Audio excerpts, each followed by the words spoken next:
announce it to the world. How are you? Good. You? Yeah. Day by day. Ready when you are. I gotta Okay, fix that. Kevin. It's nice and long. Calling the May 22nd, 2025 Planning Board to order, and we will have a roll call, please. Chair LaFaro, Present. Vice Chair Finity, Present. the Secretary is here, Board Member Neely, Present. Board Member Glazer, Present. Board Members Mutu and Fulham are absent. We have a quorum. Thank you. Please join us for the Pledge of Allegiance. I pledge allegiance to the flag of the United States of America and to the republic for which it stands, one nation, under God, indivisible, with liberty and justice for all. Thank you. Do we have minutes to approve? Yes, we do. Hang on one second. Okay. The May 8th minutes. May 8th, motion by Dennis, second by David. All in favor? Opposed, abstentions? There are five of, Yeah, we have five. 5 in favor and 2 absent.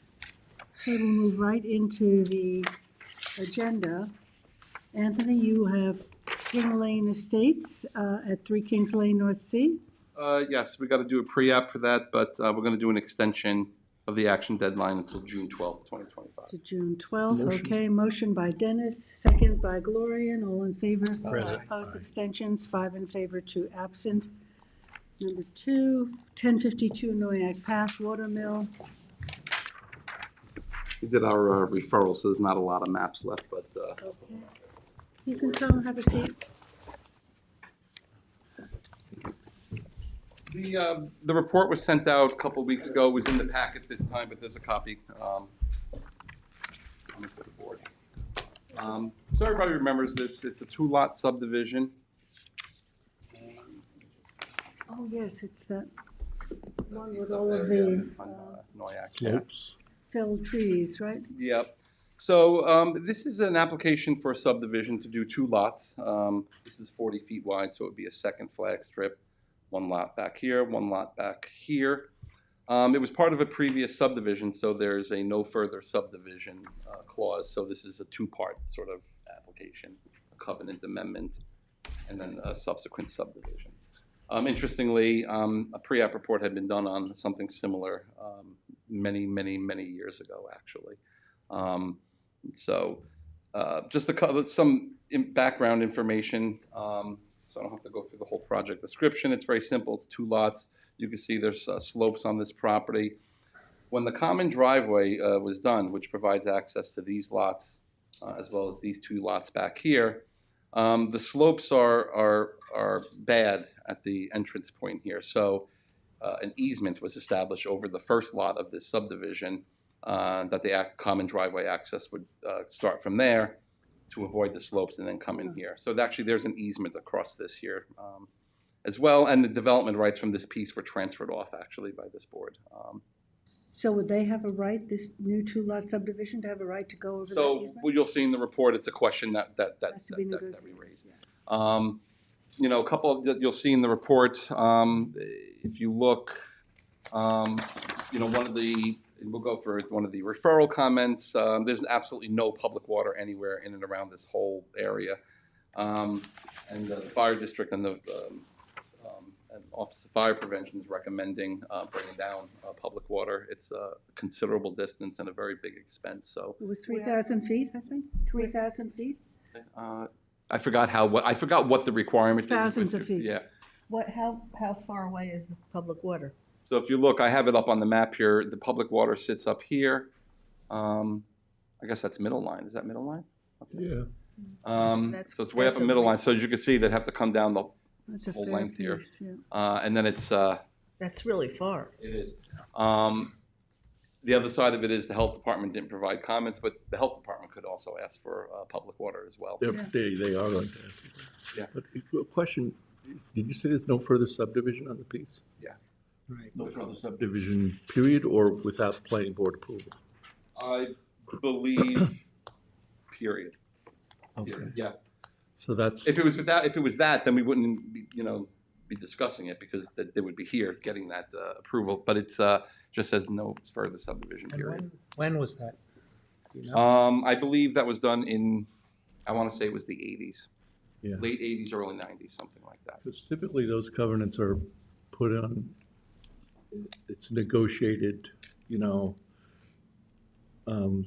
offer from the developers, like, give us this and we'll no further subdivision. So what typically our procedure is, if the burden's on the applicant to go back into the record, tell us what conditions prompted the filing of the subdivisions and how those conditions are no longer applicable. Well, that's what Anthony has in his report. Yeah, you'll Oh, see, okay. it's actually one of the first comments that I made.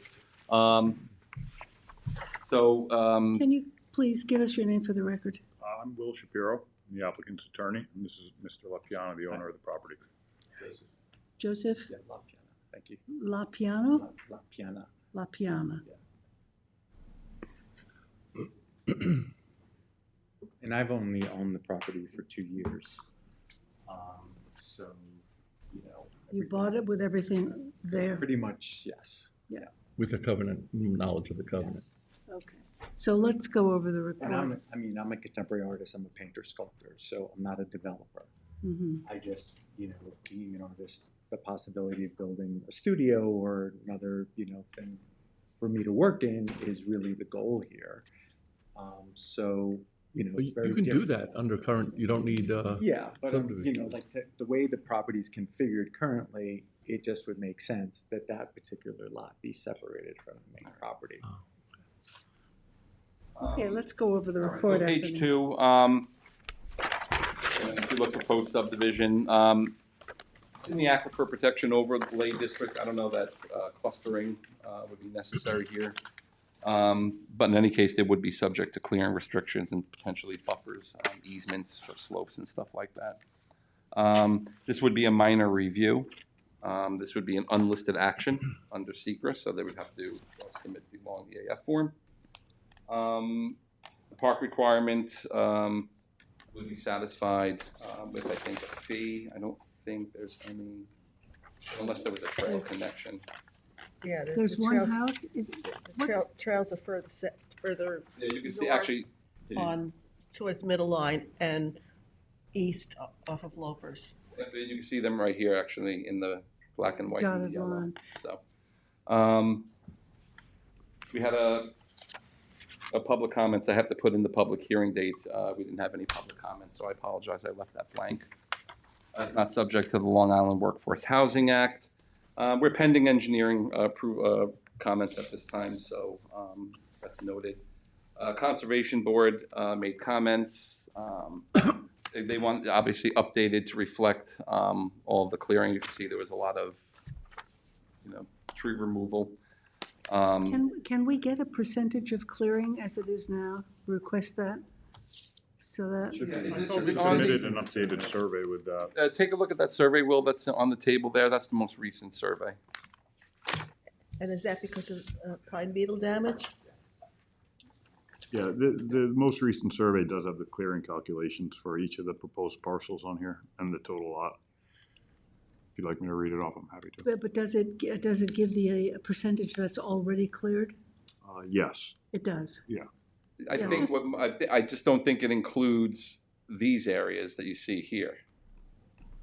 So just to clarify, and I've kind of said this many times, those areas are the mulch of the dead trees that were cut. Because when I bought the property, I couldn't get the structures insured, because when the insurance company came out, they wouldn't insure the property unless the trees adjacent to each structure, because there's like 5 structures on the property, were taken care of. So all of those spots that you see are mostly from the mulch that was cut, because I wanted it to be regenerated into the earth as opposed to taking things away. And I actually went as far as cutting the stumps and lining them in the driveways so that they would just remain on site as opposed to then taking those away. So It still counts to over clearing all of those. I don't have any overclear. We are well below any.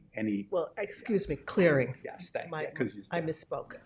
So Jackie, to your point, because I think there's a series of issues, I think we would move forward with the pre-app report as an issue, and then as they work with me, we could get We'll updated figure it out. numbers. Okay. So the Conservation Board, obviously, they raised concerns about slopes. They talk about the updated clearing line. They also say that dead pines don't pose any safety concerns, so that should just be left. That's been the common comment. When Yeah, it the comes to common these things. practice is to just cut them and leave the logs in place. Bottom of page 3 and then on to page 4. This is where they talk about from the Office of Fire Prevention here at town, the installation of a fire hydrant and fire service main. So, and I sat down with the applicant and the representative to let them know this is a consideration. With all the other issues you got to look at, bringing in public water is very costly for an extra lot, especially something that far away. So Yeah. that's just something that would need to be considered.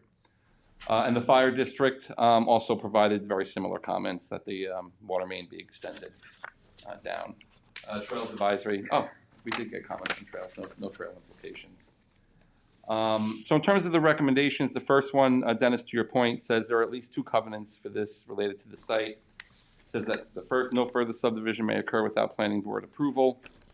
And then subsequently to that covenant, there was a land transfer between this property and another property, the Ito application. I believe I submitted that 25 years ago to this board.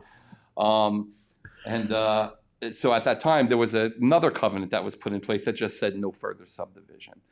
To your point, Dennis, when the previous planner reviewed this back in the day, they raised that question. It says no further subdivision. What do we mean by that? What was the intent at the time? But the document just says no further subdivision. So now the burden is left, I think, like you said, on the applicant. And again, it talks about no further subdivision as approved by no further subdivision or modification.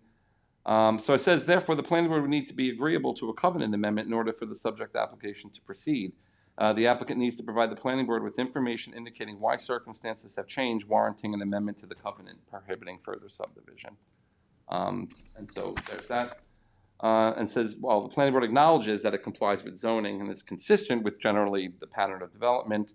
It's not yet established that the filed covenant prohibiting further subdivision should be eliminated.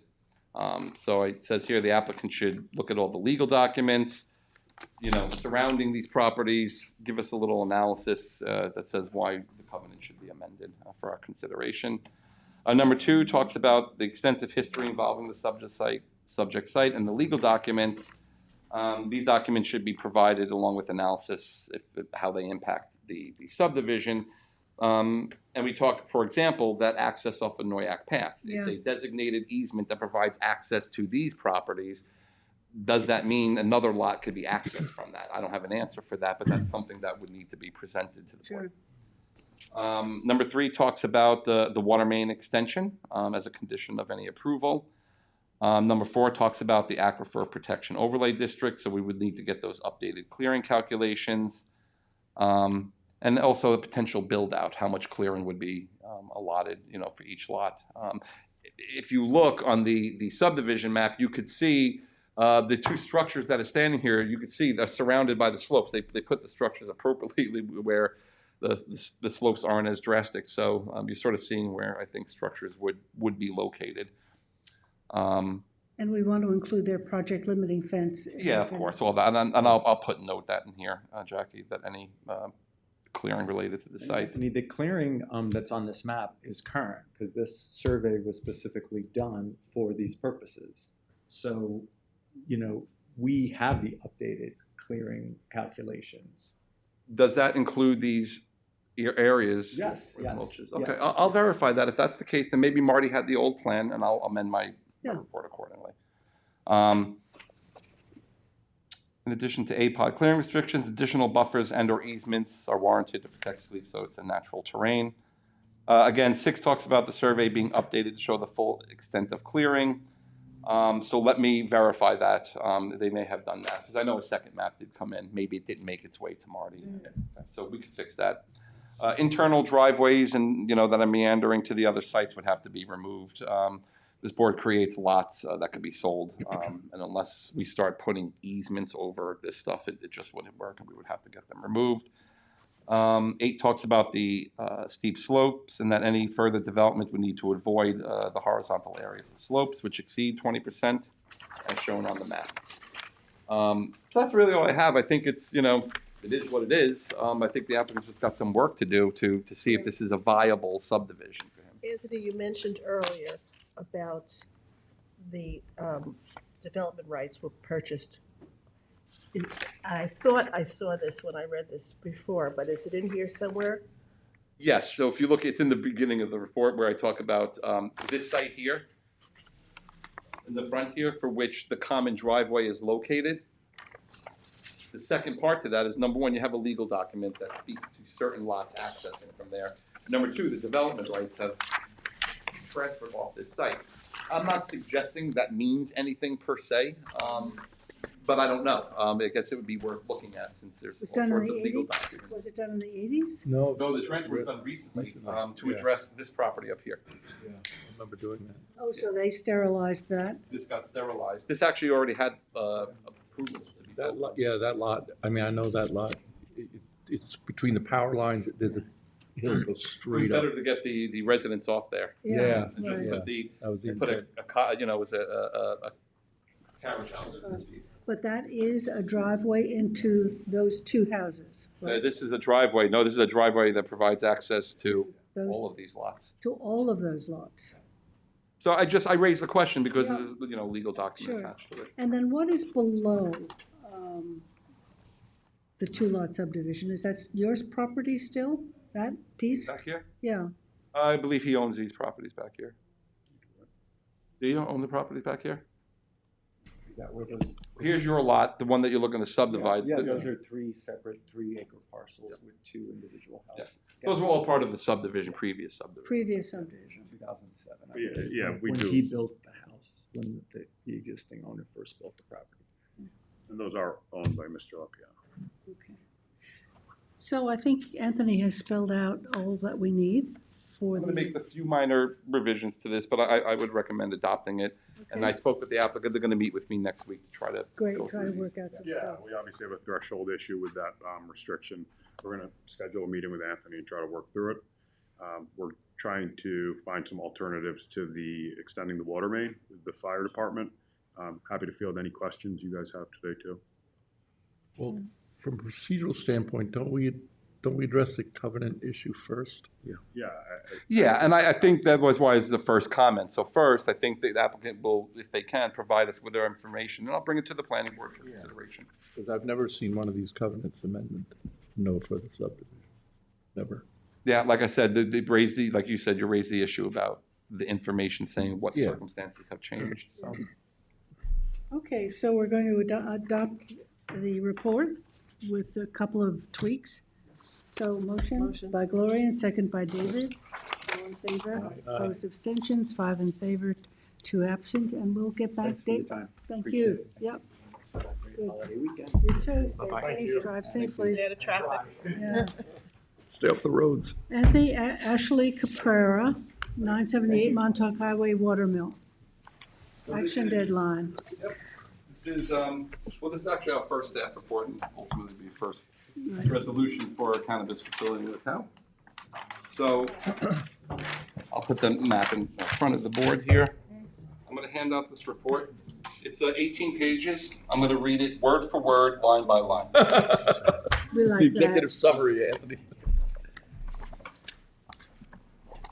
Now, Anthony, this is, we're on Montauk Highway. This is the white, that's the the big one. Here we historic. go. It's, I got it up here. Historic house. The big white house. Next to the garage and across the street. Willow from the Road, we Willow have the medical office. Okay, Medical Yeah. office building. thank you. So everyone's familiar with this, this site, this application. So the first part of this is a staff report. We did our referrals. We have the special exception criteria. I'll go through them with you. You'll see in the report, I've highlighted things in red because those are going to be the focal points of the discussion. Just right on the first page, thank you, Martha, for pointing this out. My secra, it's actually an unlisted action, and the project area is not correct on there, so I have to fix that.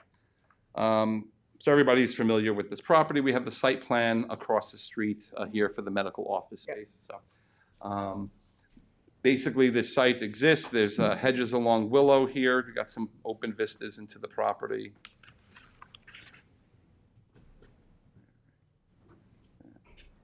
There you go, with some dotted, with some landscaping.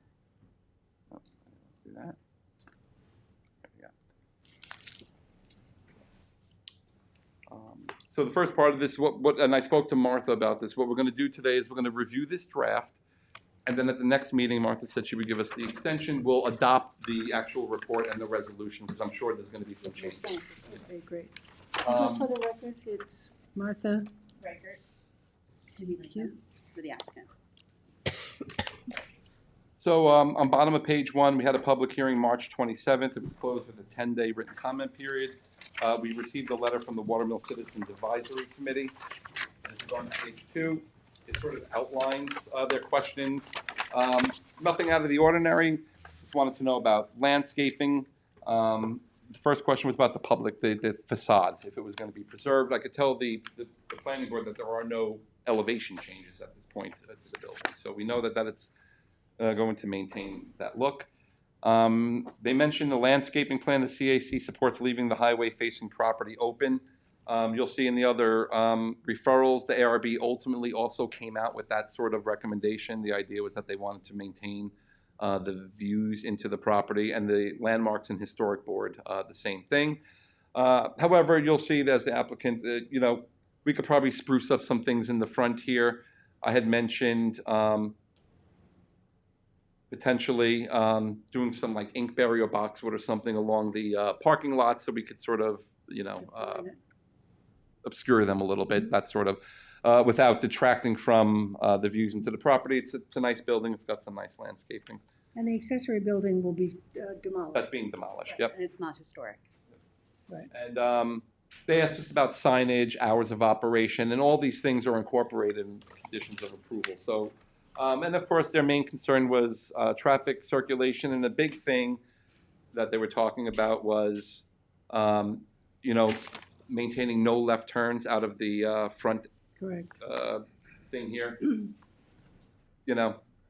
It's better to have it from this point here, but they did say, trying to prevent them directly, from the site in the front here. And I think we had that discussion, and that's probably something the DOT is going to. It's been on our plan. It's been on the plan from the beginning. That's right, it is on there.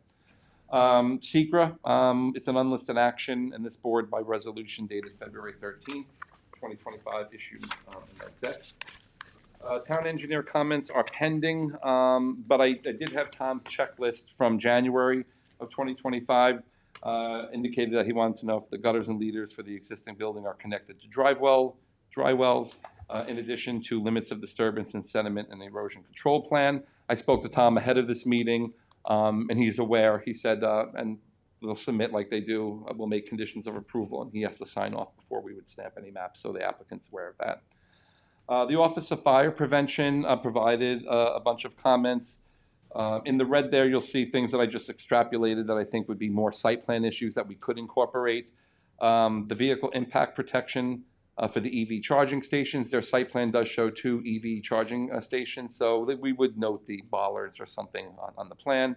A dumpster shall be enclosed per the town code, so we always get the dumpster details.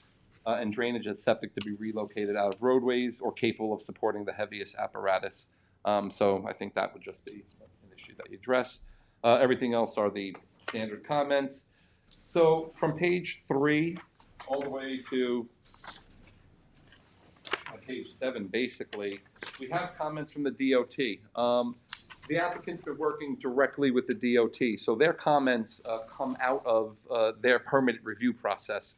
They have their own plans with unbelievably excruciating detail that we would never get into or look at. Thank the Lord. That being said, I tried to pull from their recommendations stuff that we would want to consider as part of this application. So number 3, they're talking about cross-access. They're recommending cross-access. I don't believe, I'd have to look. I don't think. I imagine they're only recommending it for the gas station property, right? Strong's Oil. It wouldn't do you any good to get out to Yeah. this property, but my guess is that they're recommending it for here, Right. for this gas station here. Not sure what we would do with it. Cross access here. It's going to take you out to the same road. I mean, Yeah, that's Willow, yeah. So, I mean, if that's something that we should, I think we would just make it a condition of approval that the site plan would show a future cross-access with the adjacent gas station. Sure. And I don't know if we have Zoom, but I believe our engineers are available on Zoom if Okay. you have any questions. Okay. during the group. We'll go through it and see. Keep going then on page 5. It says provide appropriate signage and pavement markings at the driveway, site driveways, one-way stop, do not enter, that kind of stuff that we would want to see on the site plan. Number 15, they want an ADA compliant 5-foot wide walkway between the entrance of the building to the public sidewalk. That's good. We'll take a pedestrian crosswalk to the site, Is there a That's on the sidewalk there? plans. No, there isn't one now. but there will be. It's on our site plan that Oh, we okay. submitted to the board. Yeah, that's part of what the DOT is making them do. Like I said, this was a very far more detailed Yeah. work that I was expecting, actually, but we appreciate the applicant doing it. Provide bicycle racks close to the building entrance. They're asking for bicycle racks. So you're smiling, and I understand why. But the idea is that, you know, someone could conceivably ride their bike there. There's no technically consumption rooms or anything that's supposed to be happening there. So I share in your smile. I was actually smiling also because I've never heard anybody say that we should do that. I'm not sure I've seen that a bicycle rack on any site plan. I did put it in one of my previous reports not too long ago for Heatherwood, as a matter of fact. So, I mean, if it's something that the applicant's willing to do, let's put in a couple of bike racks. We'll take them, maybe someone go ride there and, And I believe there's a bike lane in front of this property. oh, that could be true, actually. I believe the DOT between between Bridgehampton and Watermill. Maybe it's planned, but it's not marked out as a bike lane. Okay. Like I said, with all the work that they're making them do here, it might be worth getting them in there, so we could do that. And then they wanted a landscaping plan with native plants, so that's something we would typically get anyway. And like I said, most of their other comments are all very detailed mapping stuff. So I just wanted to extrapolate what I thought would be good here. Go to page 8. The ARB had a nice discussion about this. It sort of went back and forth. Do we want a hedge in the front? Do we want some additional landscaping? We don't, we do, we don't, we do. And ultimately, it came down to they didn't think that any additional landscaping was necessary. Like I said, along Willow, we're pretty well buffered with hedges and then the trees. And here, you know, the vistas are open. So my suggestion would be is that we would, and I discussed this with Martha, fix up some of the landscaping in the front. It hasn't been well maintained. And then maybe getting some landscaping, you know, along the parking lot to soften the impacts. And I think that would probably be sufficient for this site. Is the entrance going to be the door of the house, the front door of the house? No, the entrance will be on the side. It's on the side, yeah. And there'll be an ADA ramp. And the existing door is quite narrow, so it has to be widened for Wheelchair accessible. wheelchair accessibility. And there'll be what they call like a glass box, so it's a little vestibule. And the ARB had no problems with those architectural changes. And then we're also putting ADA improvements in the interior as well. And by the way, the Landmarks Board acknowledged that as well. That Do we have an interior plan, a drawing just of what you're going to have, counters, Yes, you have seats? floor plans and We have that? elevations. Is it up, can we put it up on the screen? probably not. They're hard to Not scanned. scan these things. We do have some very nice color renderings that the ARB saw. Saw something. You know what? I actually might have. Look at that out for you, Jackie. Okay. In the meantime, I might have some extras from so I'm on ARB. page 8, the historic board. So on the one hand, they note significant impacts, they say, on historic resources. 1780. Yeah, it goes way back. Wow. It goes way back. The Rose House. Yeah, it was the Rose House. And what they're recommending, Jackie, this is sort of a tough recommendation, but they're recommending approval of the change of use. They acknowledge it's an adaptive reuse of the building. It's just interior changes. Upon applicant's acceptance of a possible historic preservation option through designation as a town landmark, should the town be inclined to do so.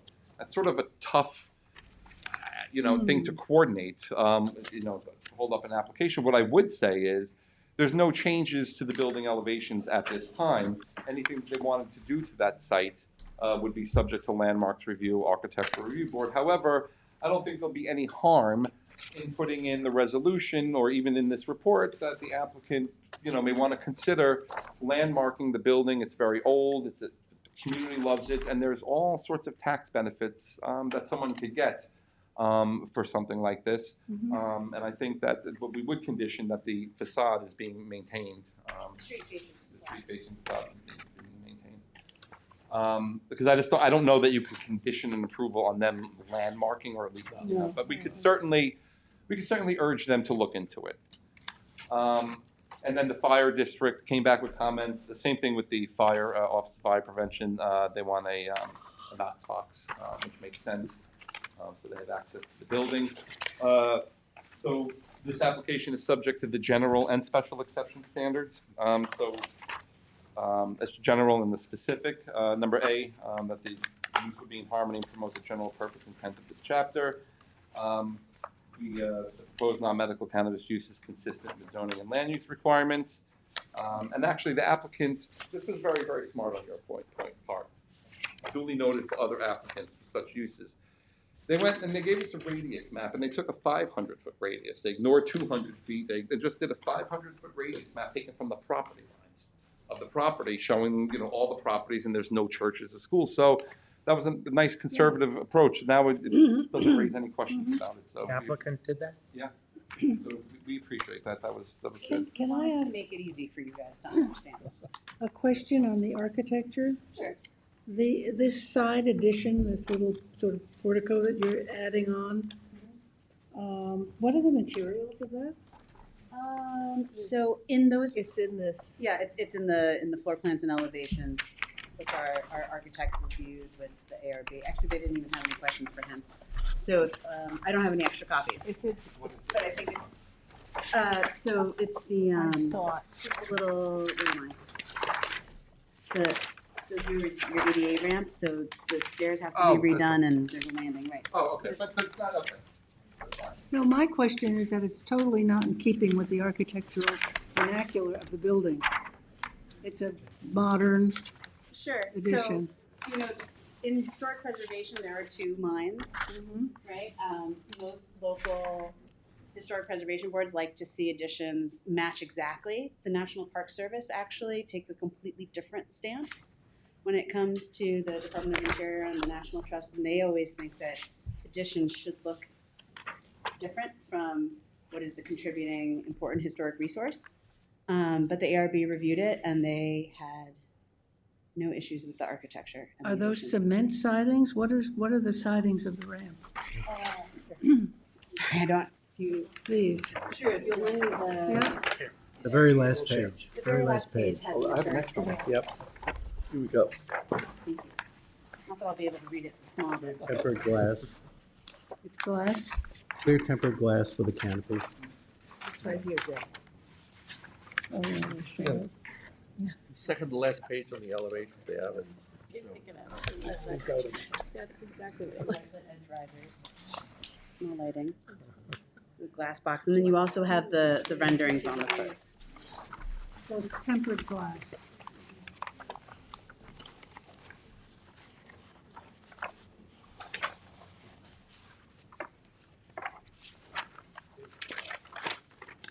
Yes.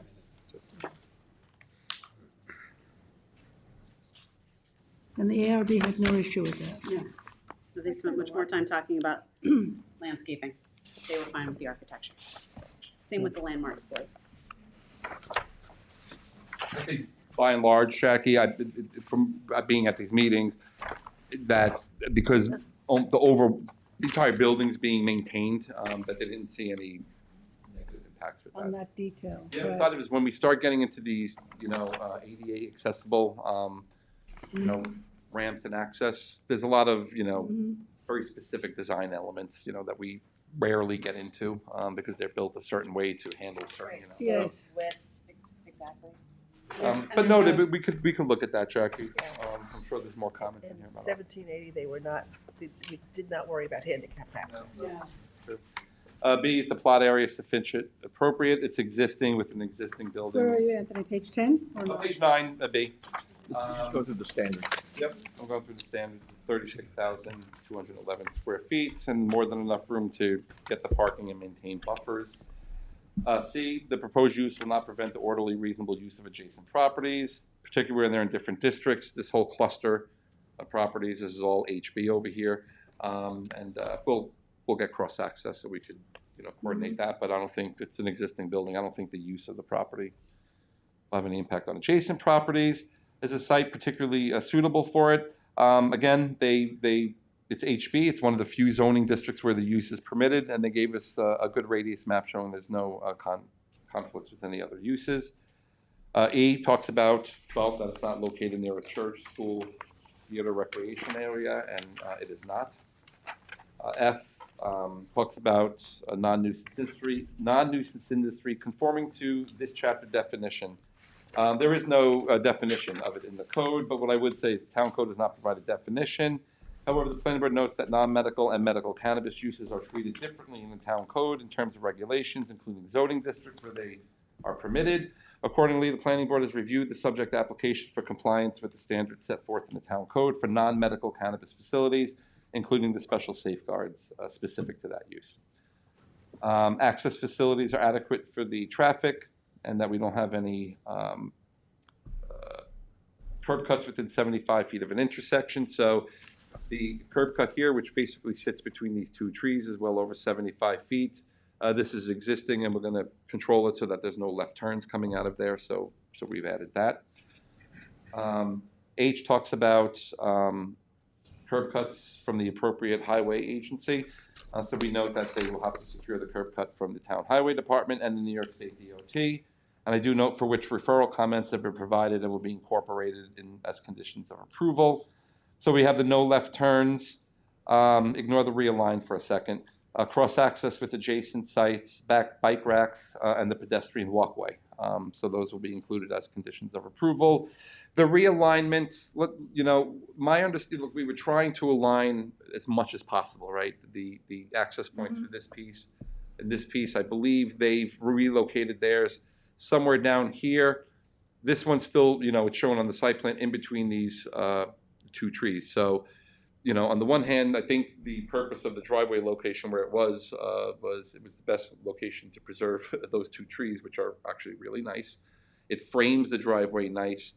So I didn't know how the board felt about, sticking to the realignment. Then we'd have to fix the plan, but I could say we would at the very least lose some of the vegetation. We have the hedge over here and this tree here in doing so. So that's sort of. So the driveways across across Willow Road, it's an in and an out. It's a big U. It was changed. Yeah. So you go in. And then you come out. Kind of where the driveway is on this property. I gotcha. Right across the street. And then they make a big U and they come out there. Right, gotcha. So as long as the one that's furthest to the. I'm being told by Prena that their revised map, in fact, has one access point here now. It's a two-way, and it's been shifted down here. Really? Oh, yeah, that's right. We did. Yeah, that's Okay. right. I So remember that now. The whole whole driveway. Everything thing. down. They did, Down yeah. the hill. Okay, then it's not going to align unless we can do it between those two trees. Yeah. They have, it's not drastic, but there are, some grade changes on both properties. So, like I said, when I saw the there enough plan, I saw room? the trees being preserved. Is there enough room there? Is that where you're proposing it, Anthony, between the trees? That's Yeah. where they're proposing it, and they show the two trees Yeah, being maintained on there. flanking it. Well, then that would be opposite. It's almost opposite. It doesn't exactly line up, but it lines up pretty close. And then we close off the other driveway, Yeah, well, this is going to be, this remains open, but it's, the one on Willow Willow. that's there. yeah, this is, Close that off. Oh, it's not even really a driveway, and we'll have the hedge continue across. It'll be Yeah. abandoned. there you go. How wide do we need for two-way, Anthony? How wide do we need for two-way access? 20 feet, 18? something like that. 20 I don't know what the standards are, but it's got I to have be to- somewhere yeah, about 20. I'm not having a senior Have moment. that spread between the trees? Yes. Yeah, we do. It's probably more than that, actually. I don't have a scale ruler, but Maybe 18, but And actually, it actually may even be wider than that, Dennis. Let me confirm, because if it could be reduced, to 20 feet, something like that. I'd rather do it and really, root system and everything else. So I think you're saying 20 perhaps? But there may be a standard for, I know there's our standards. It's got to be somewhere in the 18 to 20 feet. Do you want to see if Because the that's a engineers 9 to can come 10 in? I foot believe length. they're Yeah. on Plus the they gotta Zoom. do the curving, don't they have to do curving right by the, Yeah, that would be So they perfect. gotta Then it dig would it. pretty much line up. Yeah. Just for reference, what are the engineers' names? Kelly Kahlbacher and Vincent Gaudiello. All right, Jackie, if you want me to bring them on whenever, let me know. Yeah. Now would be fine. now. Kelly and who else? Vincent Gaudiello, they might be together. Very good.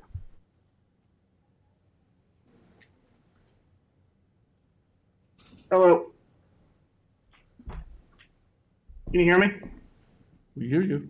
We vaguely hear you, don't see you. Yeah.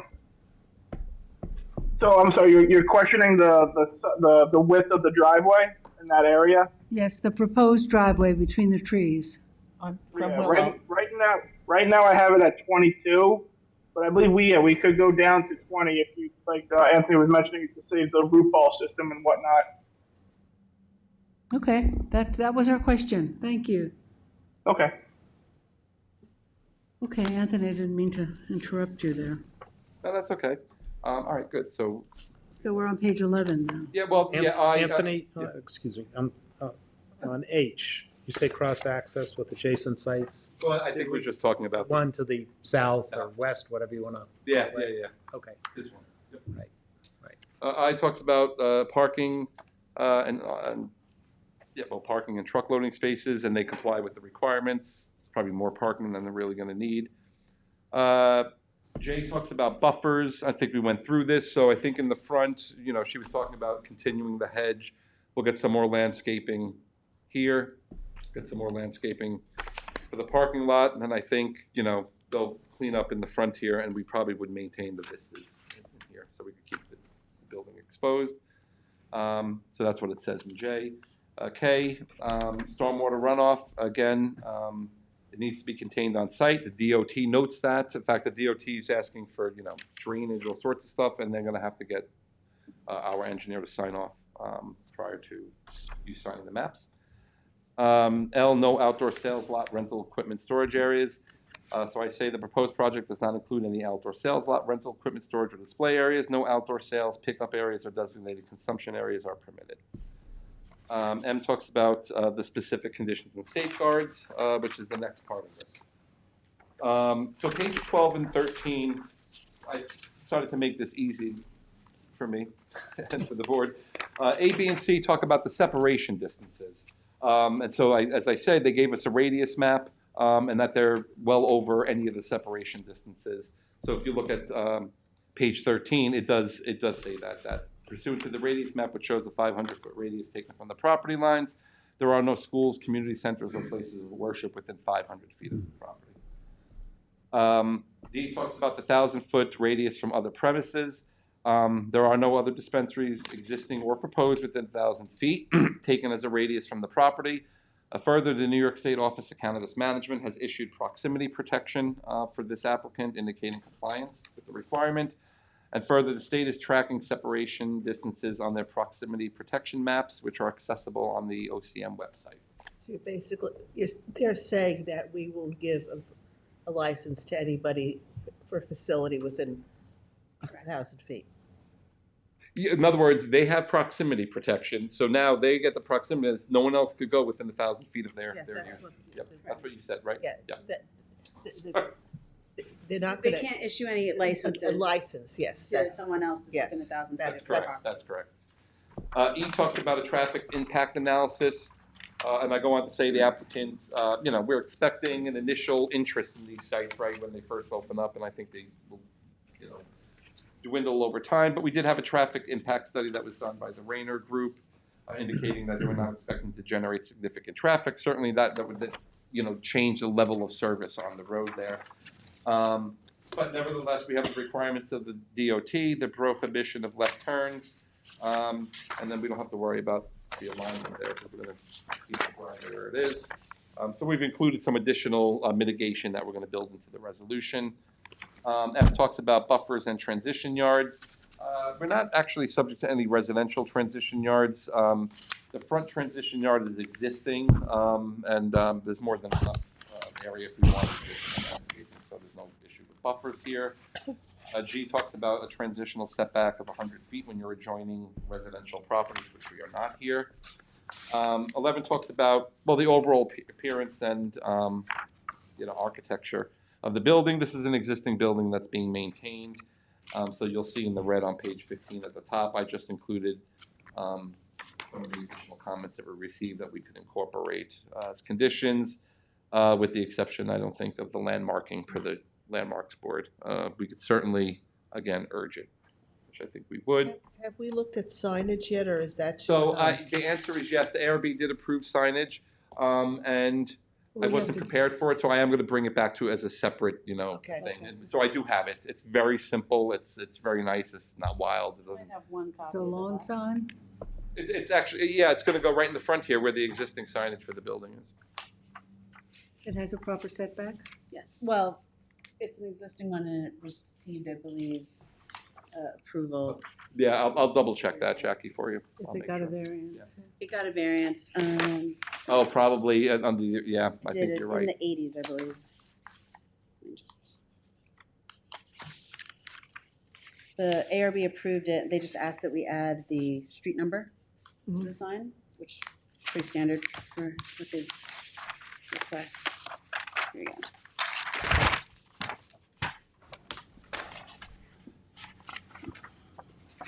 I'm glad I grabbed the ARB file. Premium Green is the name of the shop, Hampton Premium Green. and it is black PVC, light posts, and lighting? No lighting. No lighting. There's no lighting now, so we're not. Can you consider, and it's not on for today, but you said PVC? That's what it says. We Black, get wood, 1 inch natural black material? PVC panel. We'll get natural material. Yeah, natural material would be much better. Does that conflict? Because I felt like I saw in the DOT recommendations, they said something about PVC sheet. For signage? Listen, you guys, whatever you want. Yeah, we'll We'll do we'll it. take jurisdiction of the I signage haven't there. seen PVC. Yeah, so we'll add that, Jackie, about natural materials for the signage. 'Cause that's Sure. Yeah. legitimate. That's totally fine. K talks about, oh, no, sorry.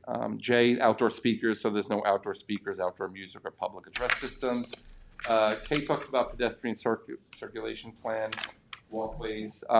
So again, we know the DOT has some recommendations, and then we're going to incorporate into ours. So we have some, and actually, new sidewalks in the front, pedestrian connection. Yeah, Pack racks. So we got some pedestrian work done out of this application. L, no drive-through windows.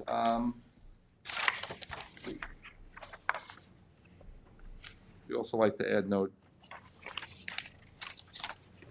parking lot drop-off. We're getting, Target drop, pick up stuff. We're not going to do that there.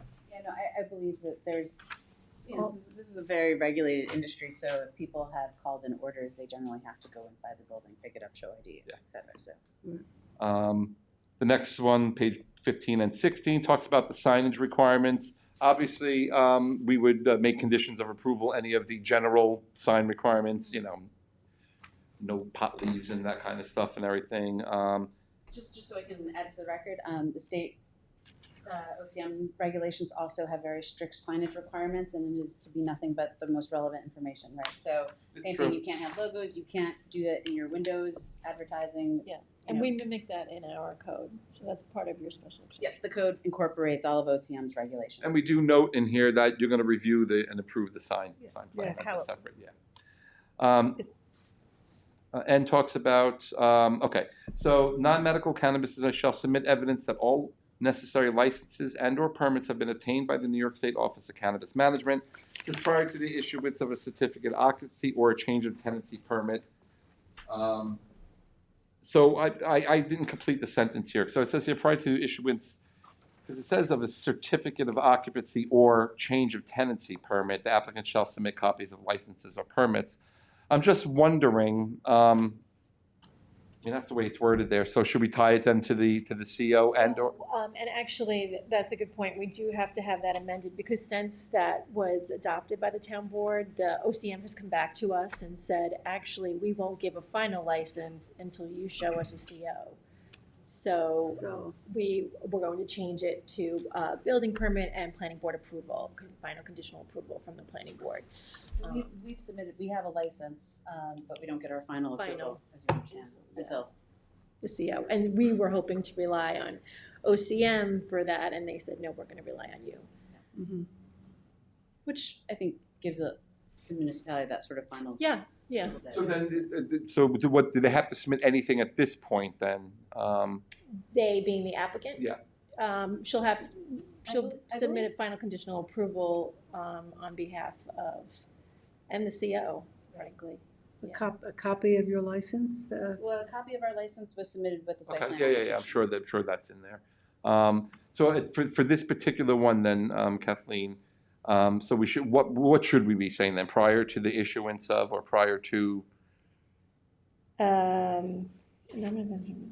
Sorry, I apologize. I have the proposed language on my desk. I'll add it. I think Maybe not prior to the I issuance, believe start a it's- different way. Yeah, and I believe it's, Well, I think what it could say, Kathleen, is the applicant shall submit all licenses and permits issued by the Office of Cannabis Management pursuant to all state and town I was gonna say, I think we requirements. left it broad. Broad, something like that.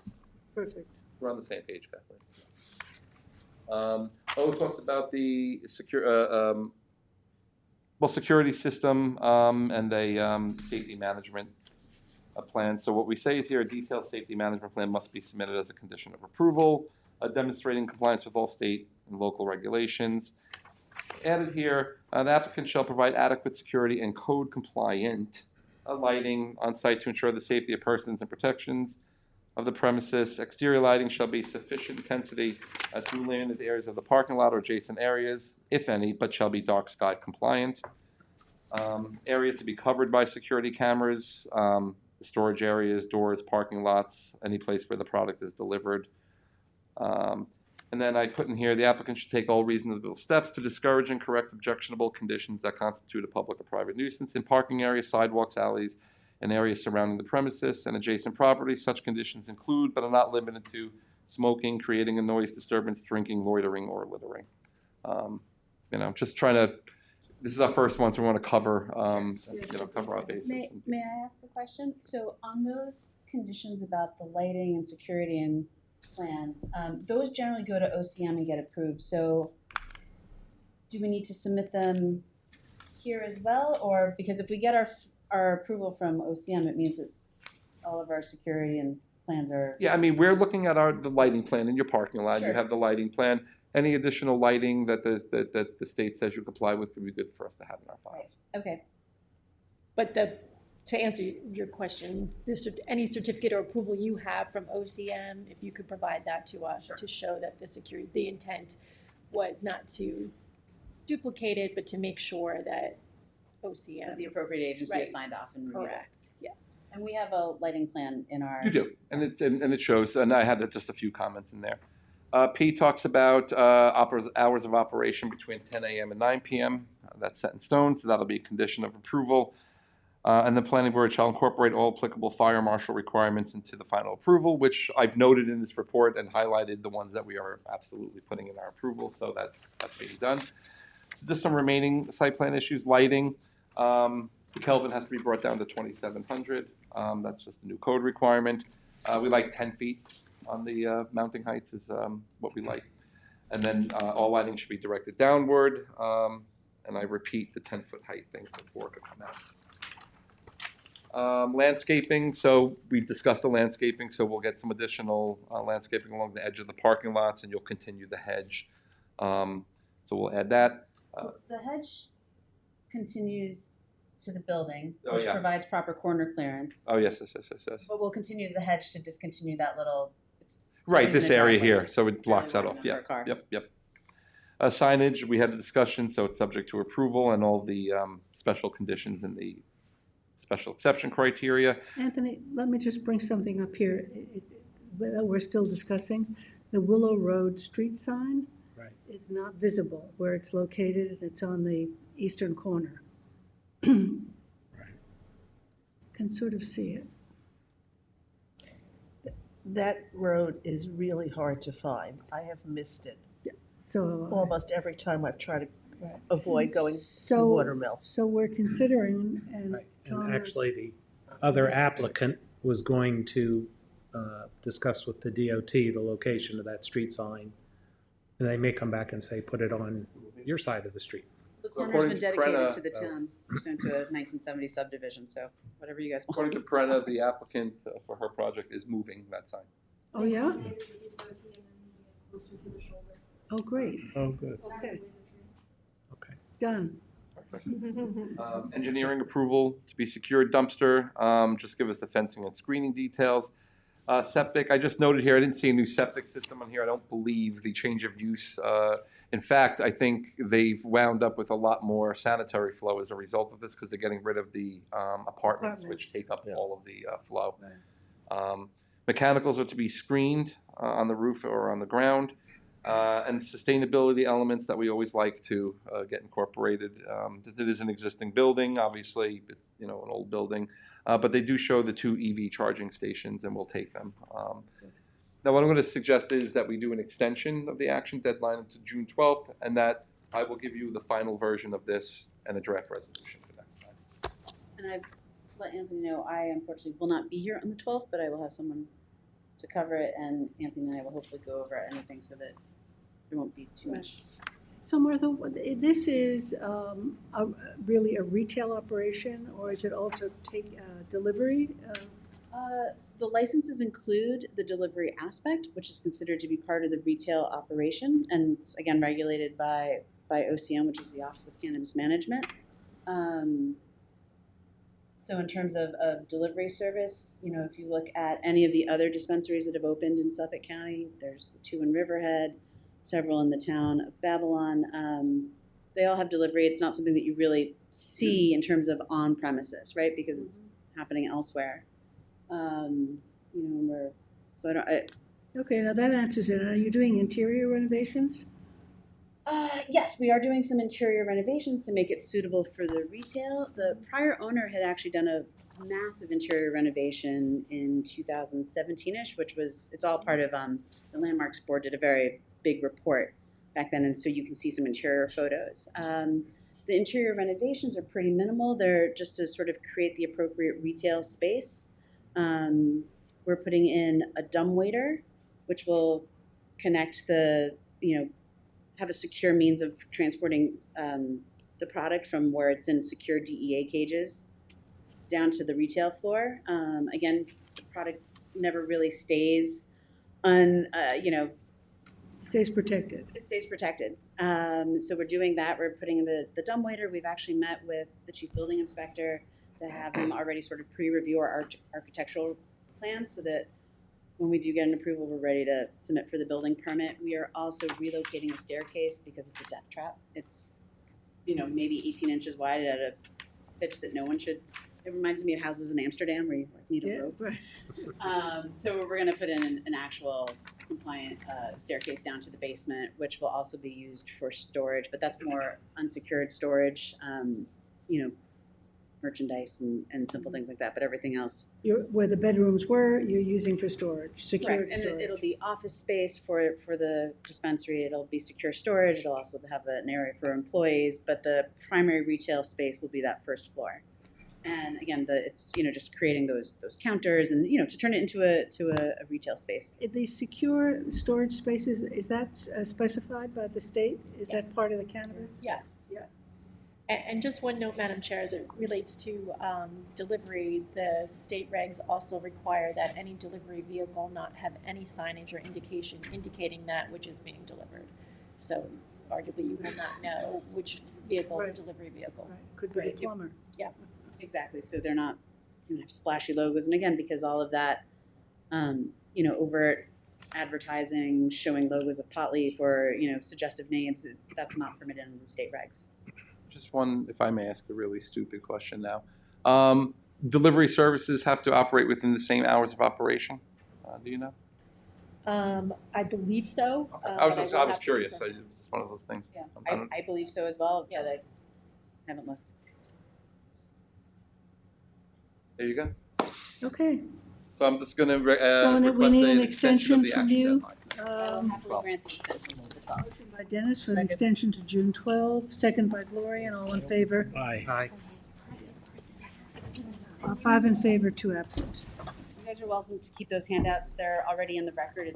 They're just extra copies I had. Yeah, well, I gave you mine back. Yes, but Good, thank you. thank you, everyone. Thank you. Thanks, Martha. Thank you, Anthony. You want to go to 1456? We did weirdly.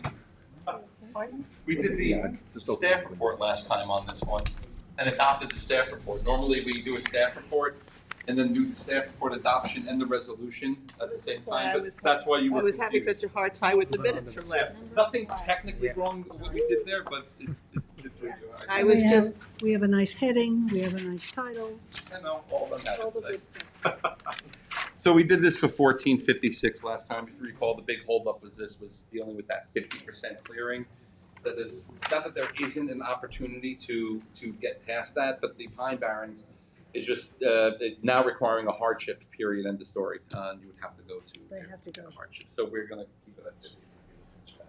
Let me just pull it up here. So yeah, we went through the staff report last time. Let me just put this up. Did all the referrals last time. You can see a lot of this vegetation has been killed, disturbed. There's all sorts of debris in there, dead trees.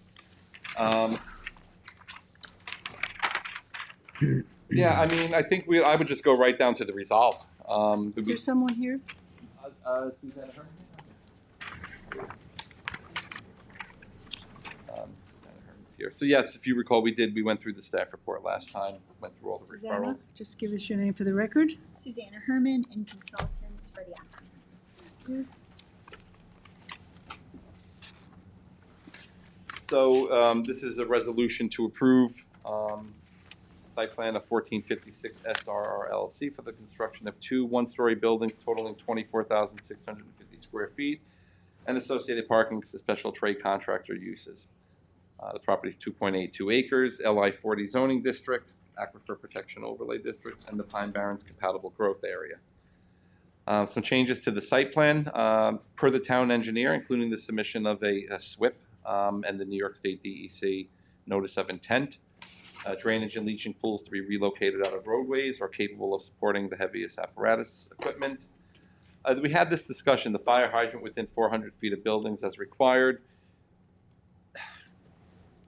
Recall on the opposite side of the road, but there are in fact, well, there's a hydrant on the opposite, right across the street on the opposite side of the road. Actually, there's one here, and there's one here. They didn't specify, other than within 400 feet, but there's a few of them within 400 feet. So I didn't know how the planning board felt about that, so I put it grayed out. It looks like there's compliance, no? Yeah, no, there's one, here's the property here, there's a hydrant over here, there's a hydrant over here, and then there's another one up here. So they're flanked by hydrants and one. So they're flanked by hydrants, aside from putting one on the opposite side of the road, but I don't, it's Doesn't not like make this is Montauk Highway, where you don't want, so I thought this might be a little bit overkill here. Do you have those on your GIS? Because I couldn't locate What's that? them. The hydrant locations. You don't get all the stuff that we get. I'm on Google Earth trying to do pedestrian. Yeah, no, but I do have, They're- Yeah. They are there. they are there. I know I looked, I checked to make sure. Someone was saying something? Were you saying something, Tom? So you're talking about 1C here? Is Yeah. that- So okay. should we just, So is it within 400, is there one within or not? Oh, there, yeah. I mean, Because they There's are one- citing a section of their fire code that they want you to comply with. yeah, I mean, if you go out and check, there's one right here, which is less than 400 feet. There's one right across the street, which is 20 feet away from the property. can we see those? And they're on the other side of the road. They're on the opposite side of the road. I mean, the only reason I could think that they might be putting this in here is that they want it on the same side of the road, but they don't say that. That they don't say there. I mean, I know from past experience, it's, fire department would prefer to have a hydrant on the same side of the road as the fire. Is it worth They're on the asking? same side of the road that this property is. No. No, they're on the opposite side of the They're road. on the other side. So that's the only reason I could think that, Yeah. but you would think they would have somehow explained that, if there's two Yeah, they- hydrants they- there. See them, Anthony? Are they Yeah. there? There it is. The one across, That's a little So bit this- to the south. so this one is to the south, this one here, this is the property here. Yeah, So it's not right across the street. saying 350 feet or so. No, you're right, it's not right across the street, but it is just to the south. So can the applicant clarify that? But do you want us to measure how far it is to Well, the? Or is the issue the side of the road, or Yeah. has it just not It's been like- measured? This is coming from the fire Correctly. department. What I would say is that came from the fire department. I don't have my report here. Let me look at this for you I'd guys. say, maybe just ask them. I'll clarify. Let me leave it in the resolution, okay? And it could be removed if I'm because if I'll look to see what the fire marshal said and the fire district. One of them said we don't need anything further here, and one of them said, can you put in a hydrant? So that's the reality of it. On the referrals, right? So we'll just keep it in there. It could be removed. Mhm. It's not urgent. Depict the clearing at 50% and adjust the limits of clearing and the clearing calculations. You got to provide at least 25 square feet of interior landscaping for each parking space, and that's pursuant to 330-99J of the town code.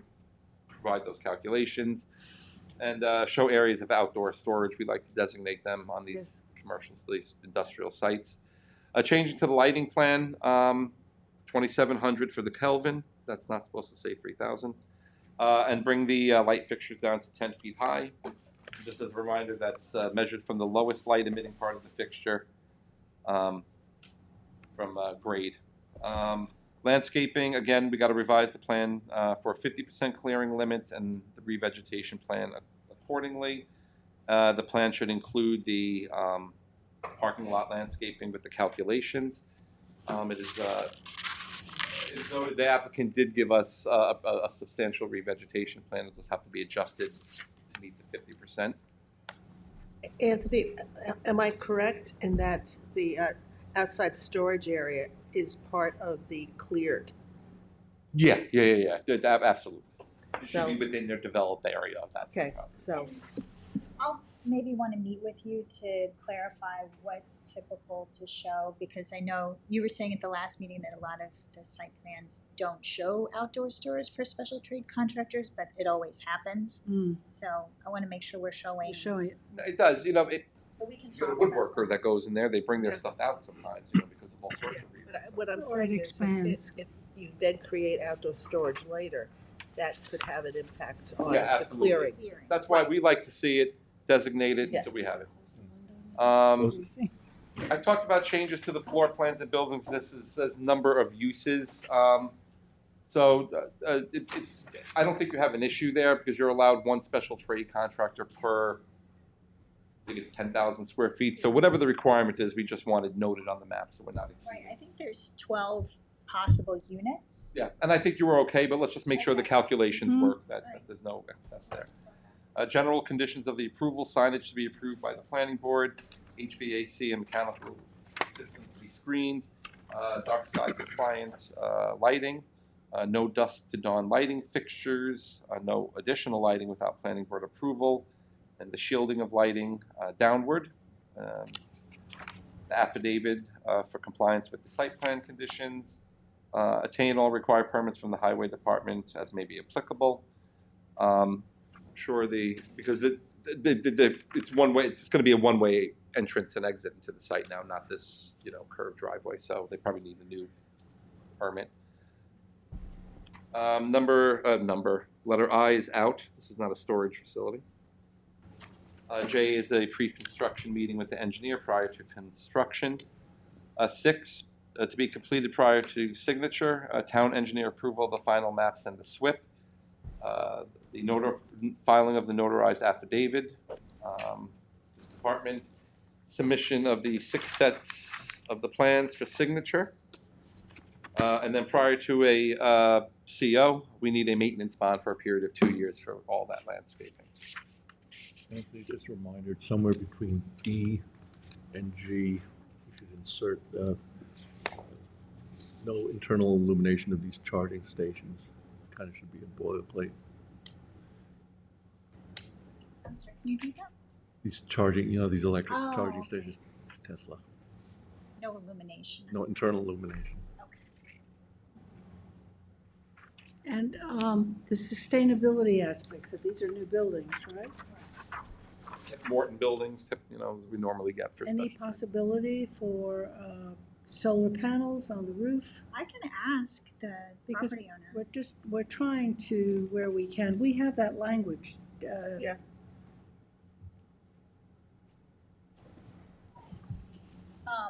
What about, are you in favor of electric car charging stations? Yeah, we are, Just absolutely. without internal illumination? Right. Yeah. We'll take those, and- Yeah, we just don't want an amenity to become this bright light. Right, no, I understand. Do we have elevations on these buildings? Yep. And Then went to the depending ARB upon the for- kind of for- tenants, um, having solar might be a We real have to approve benefit them too. because Yes, you do. of electric costs.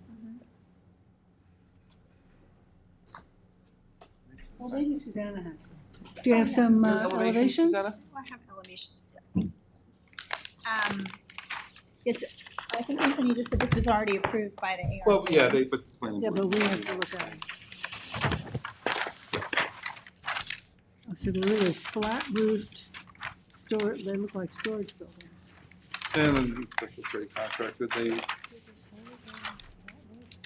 Yeah, absolutely. Yeah. Well, there's a possibility for solar.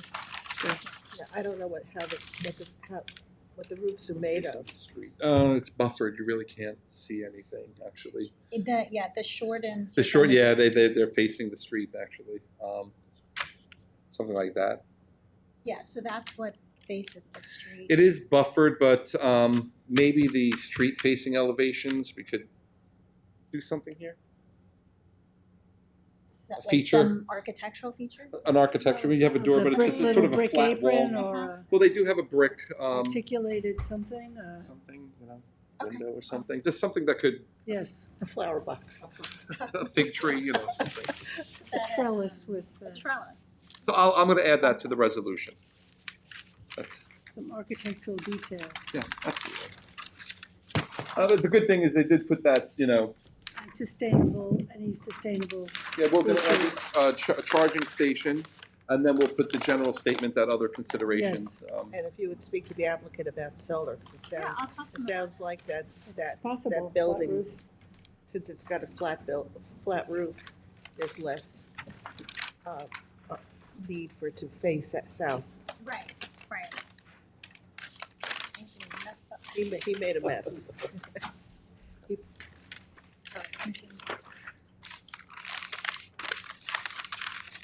So I have the noted changes, just a few minor ones, and so I would recommend adoption of the.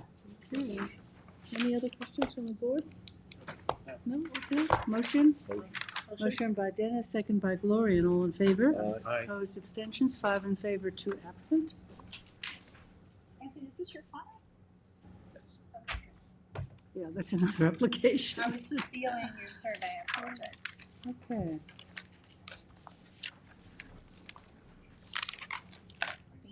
Thanks for that. Thanks. As much as I would hate to do this, we have a town employee here to do the town project. Is there any way that we could skip? Which, the best? No, this one is the West Hampton Oh, the community center, sure. Activity Center. Yeah, yeah, sure, come on up.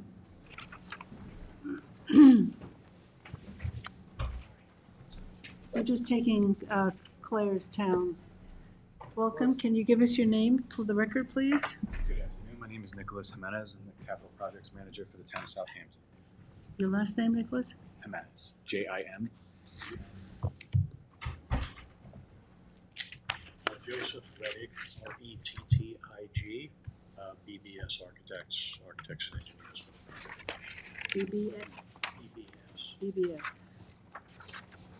BBS. Tom Horton, town engineer. Comments Hi, pending. Tom, how are you?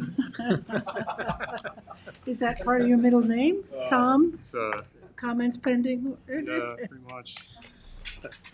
Okay, this is the West Hampton Activity Center at 399 Mill Road, West Hampton. Anthony? Yeah, I'm just, so I'm gonna have Tom explain what this is, a town project. Here I have up on, everybody knows where we are. This is Mill Road in West Hampton. You have the school adjacent to it, and then go down a little further, we have the West Hampton 7-Eleven before you get to Country Road. And so it's a cluster of 4 lots altogether, right? So I just want them to, because just so you know what we're going to be doing today, after they just explain to you what they're doing, is coordinate secrets, a type 1 action under secret. Okay, so give us a little overview of the project. Sure. So the project will be approximately 9,000 square foot. We're calling it an activity center because it's both a community center and a rec center for seniors and youth. The community center is going to include congregate meals and a warming kitchen similar to Flanders and Bridgehampton Center. We will be providing certain senior activities, chair yoga, bridge, and other senior-oriented facilities. The recreational center side is geared more towards the youth, but it can also be used by the seniors since both uses operate at different times of the day. The seniors are there, from the morning hours to the mid-afternoon, and then the youth comes in mid-afternoon to early evening. The youth center side will have a large flex space with a, what are we calling it? Like more of a active flooring and walls, so you could do karate. The children can play some indoor basketball, volleyball. What is it that they love? The Gaga ball. There'll also be a recreational room where they can have video games, pool or billiards, some foosball, counseling opportunities for any children that require that type of a thing. So this project has been many, many years in the making. It started, we previously had a community center across the street. Anthony will show you a separate green parcel to the north. Yeah, that was it. Yep, so we had a community center there. It was falling down, decrepit. The American Legion used a part of it. We demolished that building a few years ago. The town then sold that parcel to a commercial developer. They recently built a medical office in there. Their application came before the board. So once the town decided that they were not going to use that parcel anymore, we had looked at the 112 Old Riverhead Road parcel up the street on Old Riverhead Road. It was a previous car dealership, previous restaurant. We had full design plans for that. That was in the village of West Hampton Beach. When the new board came in, they looked at this building and were like, you know what? This building really doesn't work for us. It required a lot of renovation. The parking lot wasn't as substantial as we would have liked it to be.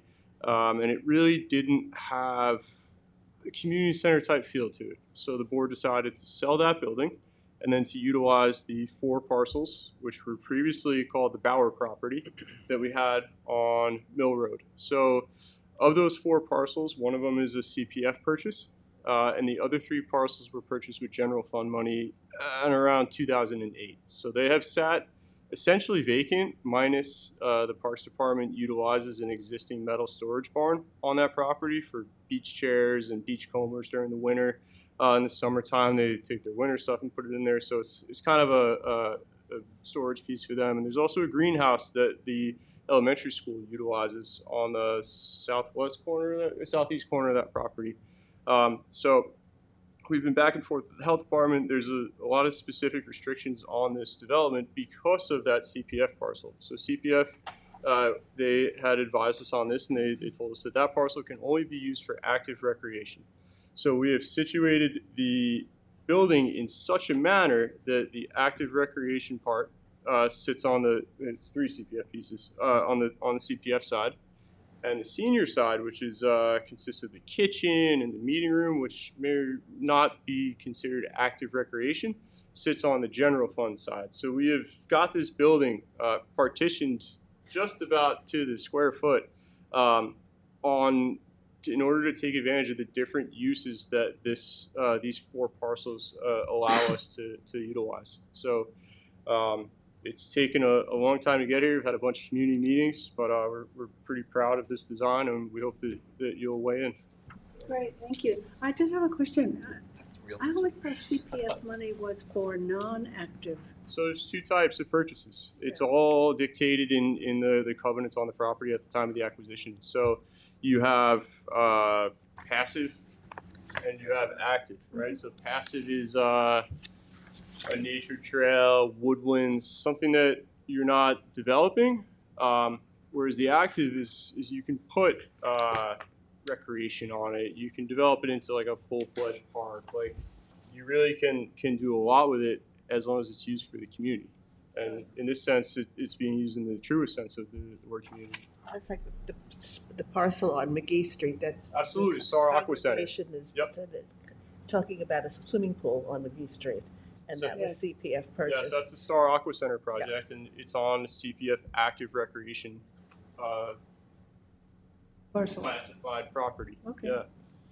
I happened to watch one of your, I guess, many community meetings a couple of months ago that I think was actually held in West Hampton. Beach. And it seemed like there was kind of a shopping list of suggestions of things you could do. Softball fields, basketball courts. It was, to my mind, as I watched, kind of an endless list that you guys were So having to sort through. But it sounds like you've kind of sorted through. So phase 1 is the building, and that the town board has allocated funding to build the building. along with the money gained from the sale of the previous building, we have just enough money to build the building that we want. We don't have extra funds right now to develop the rest of the property. That would, the understanding is once we break ground on this, the 2026 budget will make accommodations for what we're calling phase 2, which will be the exterior amenities, be it a skate park, a basketball court, ball field, what Bocce. have you, bocce, sure. And that will be on the CPF, or there's actually part of the building That'll that's be on on the CPF? CPF parcels. So 3 parcels are CPF, They have it there. and then 1 parcel is general fund, which Okay, We I wish thought it it was the reverse. we wish it was the other way around because we do. it gives us more room to be flexible. This we had to nail down our senior side of the building or our kitchen side of the building, our sanitary for the kitchen, and all the parking associated with that on that general fund piece, because the restrictions of the CPF piece are so tight that you cannot have a drop of sanitary waste On the, procured from the general side to be disposed of on the CPF side. There's no intermingling, right? So we made sure that all of our utilities, all our HVAC, all of the basically shared items all went through the general fund parcel. is So that the smaller parcel? That is a smaller. It's 1 lot out of 4. Yeah, and I thought I heard the opposite. I think I might have said it previously. We've Yeah. talked about it so many times. Site plan. But So the kitchen and the bathrooms will be on the town purchase side. partially. System. So on the active recreation side, where the youth bureau is, you're allowed to have bathrooms that support the active recreation. Okay, Activity. But it made sense for us to have 1 sanitary system. So instead, if we were going to have, we could have 2 systems, one on the active side, one on the general side, but you'd have to split them. Yeah. So we wanted to kind of take advantage of, putting 1 bigger system in. So everything's on the general side, just there's no restrictions. What's it going to look There'll be part of the building that's where community park will be. Whether whole that's, buildings for the community. yeah, whether that's an older person or Colors an and finishes 18 or with supervisor on 15-year-old. Tuesday. So active recreation doesn't Oh, you have. specifically pertain to youth doing things. It also pertains to the seniors I doing see- things as well. I see So- solar. Yes, so we did extensive green infrastructure and environmentally friendly improvements. Solar, you see it on the roof there, air source heat pumps, an IA sanitary system, as would have been required anyway. And we were able to remove, I would say 99% of the precast drainage structures in the parking lot and actually divert the stormwater into rain. bioswales and the rain garden. We're also using a cistern to supplement our irrigation on the property as well, Great. as our primary source of I'm sort of irrigation. wearing both my other hat that you Yeah, of course. Permeable pavement for a large fire department turnaround as required by code. So instead of just paving that with asphalt, it'll be Basic concrete question, if I could pavers. ask, are town projects exempt from site plan approval? I'll look at Christine down there and This answer was that given to me by question, but Claire. I've heard it both, Claire I've was heard working both on that. sides. I See, don't know, would you know? Christine, what do you think? Can you say it again? It's Aren't nice when they our come. municipal projects exempt from site plan review by this board? Yes. What are we So I believe it's an doing here? administrative site plan approval, and the administrator referred it to the planning board is how. Just I've one Are we doing an typically- advisory report, or that we actually doing a site plan? Well, technically, it's over 50 parking spaces, so secret Right. has to be done. So we would do that. You would be the lead agent. So that's why I'm here today, is I put it together to coordinate secret with the other involved Are agencies. we lead agency? I'm not sure of our role here. It would be a lead agency and an uncoordinated review, much like something else we're doing. It's coordinated in this case. Who else is, Uh, the health department? The health department and the Department of Public Works. So it'd be a coordinated review. It's not a county. So we should It's coordinate. either lead agency and an uncoordinated review, or lead agency and a coordinated review. Are we the lead agency? Yes, we're You're lead doing agency. you're doing the secret. We're doing for the secret. town board. I would have thought the town board was the lead agency. Well, in any case, that's the directives that we got. So for this is already happening after secret. Yeah, because I think we're trying to make sure It's part of secret. the capital project, but once now it's coming into a site plan where they're ready to start, you know, We have to- making this a we have little to bit do more secret. formal, you need to. Right. What's the occupancy of the building? You have my client set, but maybe Joe can answer that. Nope. Oh, this was it. And while he's, It's occupancy type A, because it's assembly. You're talking about. You're talking, the actual load, Actual the occupant load is a little less than 100 Yeah, people. the fire marshal still gives an occupancy. yeah, they rate. give the occupancy ratings. They give a lot of stuff going on at the same time. And we were restricted by our sanitary density as well, so our Ah. buildings and our parking is designed to accommodate the load that we're able to expect out of this Yeah, place. So- sanitary drove everything. Are we gonna lose a lot of trees?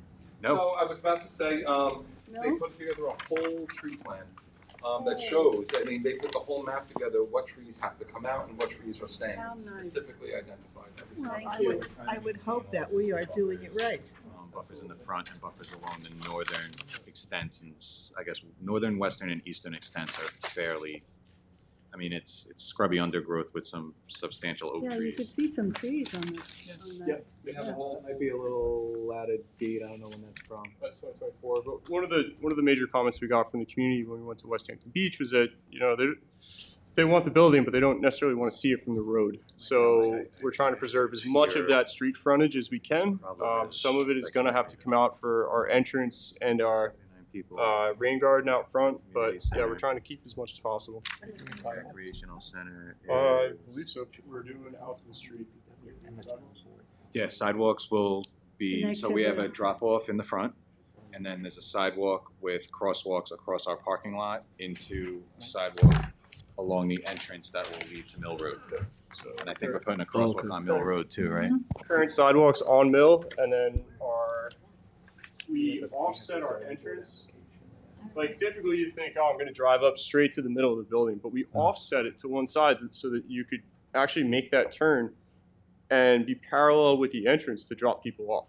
So we tried to get a little cute there. But yeah, we have some crosswalks and sidewalks going all the way out to Mill. This location was also preferred by the Youth Bureau because of its very close proximity to the elementary school.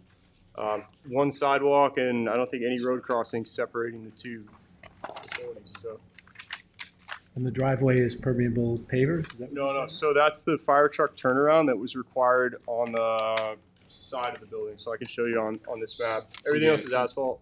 But The parking lot goes along the southern side of the building.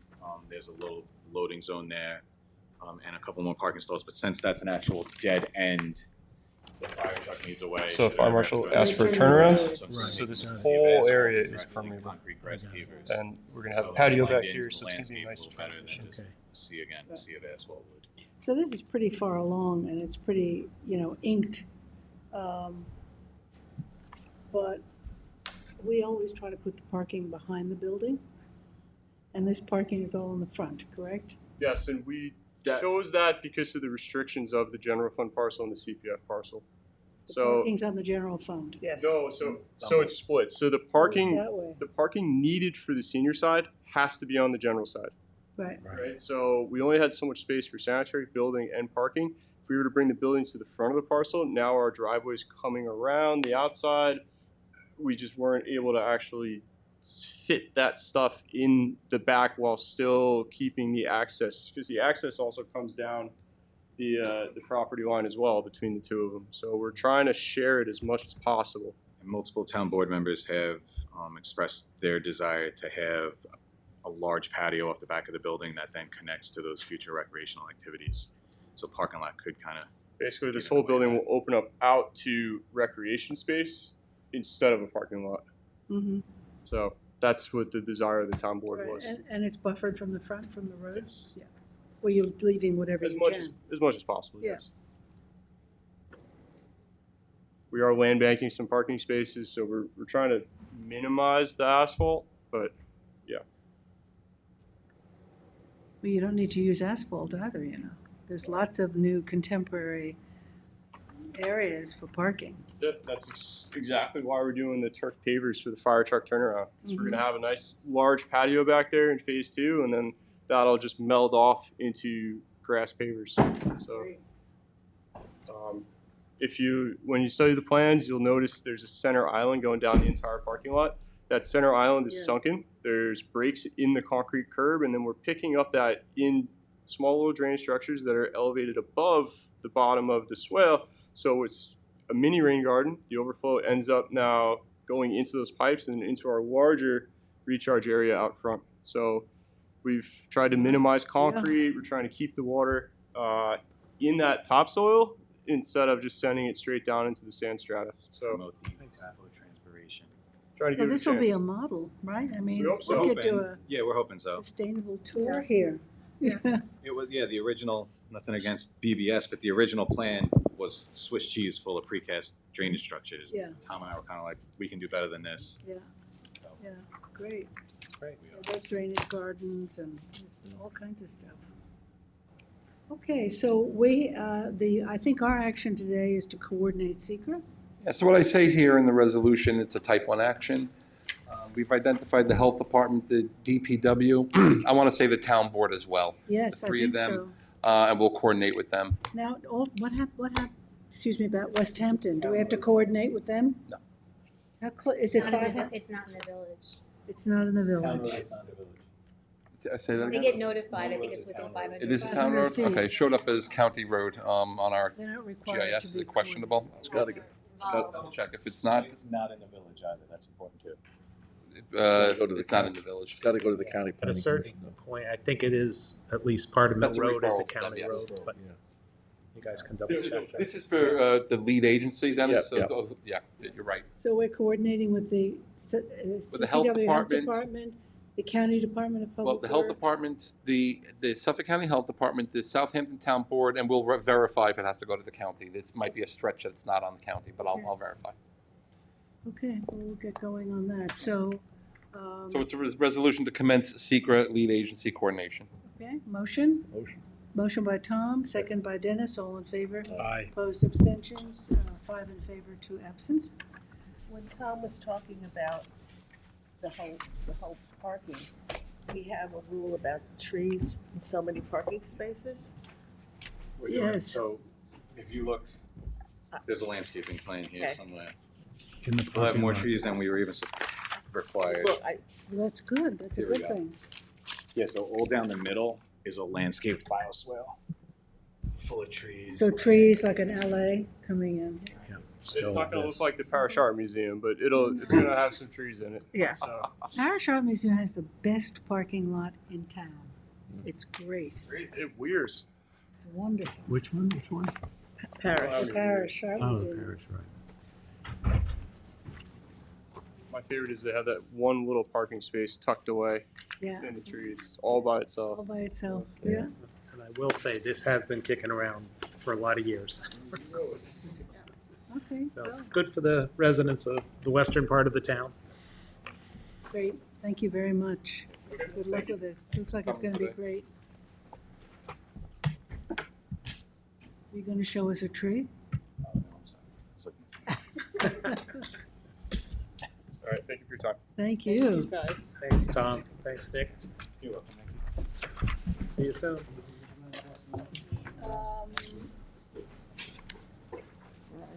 Yes, we're back here.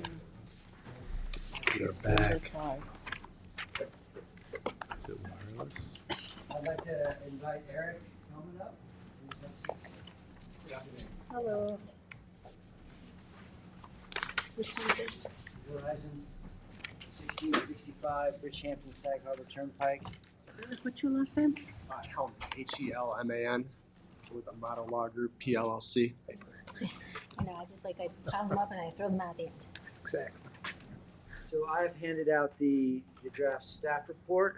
We have reached the action deadline for this project for the final application, site plan, special exception, Verizon Wireless.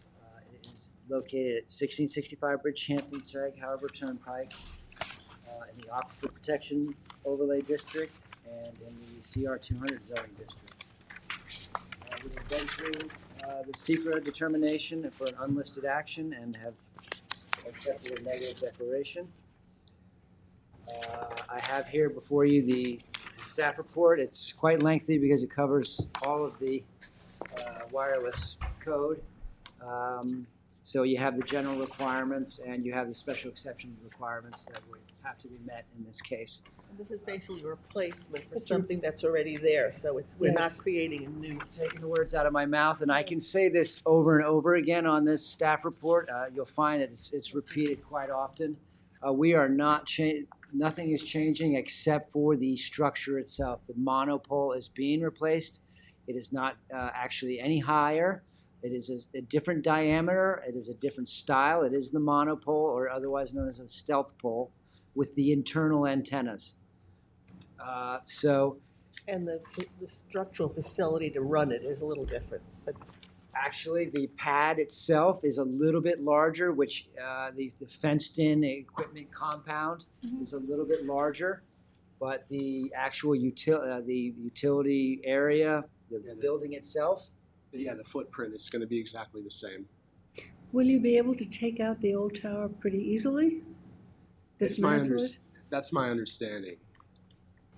And it's going in the exact same location. Yeah, They I'm pick them just, out in sections. Yes. so do you want to go right to the, I'm gonna go, well, yeah, Should we shall go we to just the- go right to the, it's at the thank you for last two doing this. pages. So this is very good reference. And I have to say that during this, I've learned a lot about wireless communication during this application. And it was a fantastic job. They had VHB do an entire write-up on how it meets the special exception standards, which was very helpful. Yes. At any rate, yeah, the last two pages are the conditional approval. And I can just jump right into the resolved section, if the planning board permits. The planning board hereby adopts the May 22nd 2025 staff report and approves the Verizon Wireless located at 1665 Bridgehampton Sag Harbor Turnpike site plan application to replace a 95-foot tall existing pole with a 95-foot tall wireless communication pole on a 58,600 square foot site improved with a utility building located in the CR 200 zoning district and the Aquifer Protection Overlay District, situated, yes, at the same address, as shown on the plans prepared by the Structural Consulting Services, October 21st, 2022, revised November 15th, 2024. That's three sheets, those plans. Subject to the following conditions, the changes to the plan. I would like to note that the color of the pole as white, perhaps you could even just tell us a little bit more what type of white, knowing that there's thousands of whites. Maybe you don't know at this point. But. Yeah, if the board has any preferences, I'm happy to take it to my client. As of right now, it's just we would note it as white on the plans. I would check the pole by the Bridgehampton Railroad Station and see what was specified there. That seems to work well. It blends in Gray. with it's a gray white. It is. It blends in with the sky most of the time. Understood. I will make sure that that number associated with that type of Yeah. white is put into this document. Note that the mounting height of the lighting fixtures can be 10 feet or less, and that the color of the LED lighting will be 2700 Kelvin or less.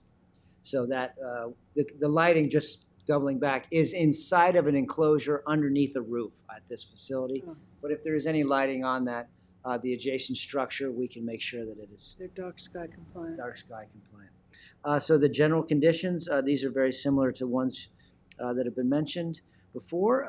All HVAC and mechanical systems shall be screened and located so as not to be visible from the adjacent roadway and adjacent properties. The installation will use the dusk to dawn lighting fixtures, whether located on or off premises and used to illuminate the subject parcel, shall not be permitted. No additional lighting on the property without planning board approval. All lighting shall be shielded and of a color of an all outdoor lighting shall project downward, and light sources shall not be visible to adjacent properties and roadways. The antennas shall be in the interior of the wireless facility. Any change shall require additional review and approval by the planning board. All proposed and future equipment shall be installed inside the fenced area. And please arrange for a pre-construction meeting with the engineering division 2 weeks prior to the start of construction. Can we put something in here about the dismantling of the existing tower? Sure. Maybe the engineer should take a look at that, the best way to get it down and out without damaging any additional landscape, any. Okay, a limited, perhaps a proposed limit of clearing on what they're. However they're gonna take it out, I really don't know. I've seen this dude, they come to these big cranes and they actually take it out by sections. It's, the Vertically. cylinders. It's So not that's- like it has to be timber. No, they actually lift it up one section at a time. Maybe submitting a plan that will be approved by the town engineer. Yeah. Yes, and the that's it. building department. There's certainly And building department, considerable whatever. permitting ahead of them. So a Yeah, we demolition, still have to go through the building demolish department permit review. and plan, And we don't need to see it if building and engineers are fine. good. So I will put in the general conditions that a plan will be presented to the building department and forwarded to the planning department for the dismantling. Yeah, Okay. Moving on to part 3, the items to be submitted or completed as conditions of approval. Per 300-184, 6 complete sets of plans for signature. And then items to be completed prior to the issuance of a certificate of compliance. The applicant had specified that they would be willing to revegetate any areas that were disturbed during this installation, even though they are not overcleared. I thought that since they had offered it, we would make it a condition of Yes. their certificate of compliance. And that's actually noted on the plans right now. okay, good. So, just clarification, when you were describing the place, Yes. I thought I heard you say 58,000 square feet, and what I'm looking at is 61,363.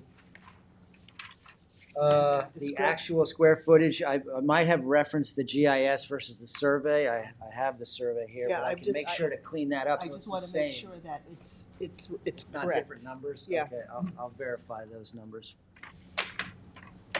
So you'll have 4 carriers in the pole? As of right now, it's just Verizon Wireless, but the pole, it will be designed to accommodate future carriers if necessary. Up to 4 or 3? As of right, because the way it works is once they get their approvals, they actually order the monopole from the manufacturer, and then we submit all of the specifications to the building department, and they will have all of that information. But it will be designed for future co-location. And I presume the lease is for a significant amount of time? Said the property is leased? Yes. You have a copy? Do we need a copy of that lease, Christine? It's not part of the application process. Yeah, they're But it's typically like owner's endorsements in a way, right? 20-year terms. I don't actually have a copy of the lease with me, but generally, yeah, they are long-term considering the amount of the initial investment. Right. Yes. Yeah. Shall we make it a condition that we, I think so. Just a copy of your lease. a copy of the lease? It's sort of like an owner's endorsement when we review an application. Again, and I don't know if we cover that, if the lease ran out, lease wasn't renewed, who's responsible for taking the, Yeah, that should be in the lease, I would think. right. And one thing I would also note is this property is owned by a related entity of Verizon. It's Verizon New York Inc., who is they have a public utility use on the property, and they're leasing it to Verizon Wireless. Okay. Oh, So it's interesting. anticipated that it's going to be there for a while. Right, makes Yeah. sense. It's brothers. Yeah. In the family, okay. Any other questions? Nope. Okay, motion to approve the report, motion by Gloria, and second by David, all in favor? Aye. Opposed, abstentions, 5 in favor, 2 absent. Thank you very much. Happy holiday weekend. You too. Stay out of traffic. Would you mind if we kept the best to the end? Of course. Okay, and carry on with everything Yeah, a else? lot of business ahead. Yeah. Okay. Anthony, you've got the Wilderness Trail. Yep, so actually Carl wasn't able to get anything Thank to you. me, so we're going to do an extension of the secret action deadline until June 12th, 2025. Motion by Dennis, second by Tom, all in favor? Aye. Opposed, abstentions? 5 in favor, 2 absent. That was number 9, Number 9, Wilderness yeah. Trail, Wilderness. Extension. extension to June 12th. Thank you. Number 10, Jane Frith, Yeah, so let me get the applicants coming in, but 1155 Bridgehampton Sag Harbor Turnpike. everybody knows the Jane Frith property, right? Good, how are you? Thank you. Yes. We're Jane Frith, the owner, and Yeah, you can show the planning board. we had a meeting in February with Dennis Shear and I think you were there. No, I wasn't. Oh, okay, weren't there, and Housing, Carraback, and Jackie Fenlon, Jackie Fenlon, CPF. So Everybody's on. we This were, is a preamble to this application, so. so we have reduced, the yield on this is 8, and originally we had 13, but we ended up, now we're down to 9, so there's no density incentive. It's a very environmentally sensitive parcel. Yes. So we're gonna sell the 2 lots to the CPF. One's in the rear, yeah. Yeah, the 2. And then we reduced the 2, there was 4 originally, but now it's 2. And those development rights are gonna be transferred to another project that's going on, Janice Shear said, that, down the road. The community center, yeah. Yeah, and also the CPF will probably, they'll transfer those rights. Mhm. And then, so we're left with 3 existing houses that are, The little complex yeah, that's they're gonna be there. divided up. And then there's just 2 lots on the street, and then everything else is Great. preserved. So, you know, That's that's, So yeah, just so now to reiterate, because there were multiple meetings, and then we got Kara Yes. involved, we got Jackie Fenlon. Jackie Fenlon is aware, we had discussions, and even with Kara back, these will be preserved, but regardless, They'll be maybe the development rights will provide some affordable housing, it depends. These 2 definitely, so now this comes off the property. Those come These off. come off the property. Okay, so they're not going to build the affordable housing there. It's they going to be. need it to down they the need it to street. build the affordable housing. Yeah, so it'll With, be with, with preserved. the Community senior center. house. Yes. So it'll be preserved. Yeah. So really, we're just adding 2. You're adding 2, you have the 3 existing residents and the 2 other parcels that they wanted, and everything else comes off. The other density lots That's came great. off.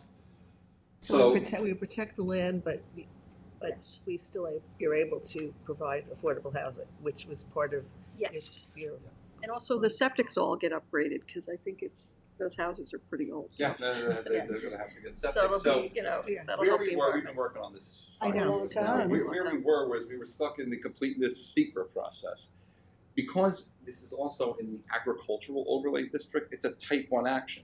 When you have a type 1 action, you either have to do a neg deck or a pos deck. You can't do a conditional neg deck. So I've been working with the applicant so I can get them to a point where I think we could get a negative declaration and deem the application Move it forward, complete. yeah. So what I'll say is I'm comfortable now with this map. Janice worked really hard. We came up with the idea of transferring Yeah, the yeah, it was development great. rights off. That was great. So at this point, I'm going to put it on next time to do the secret review.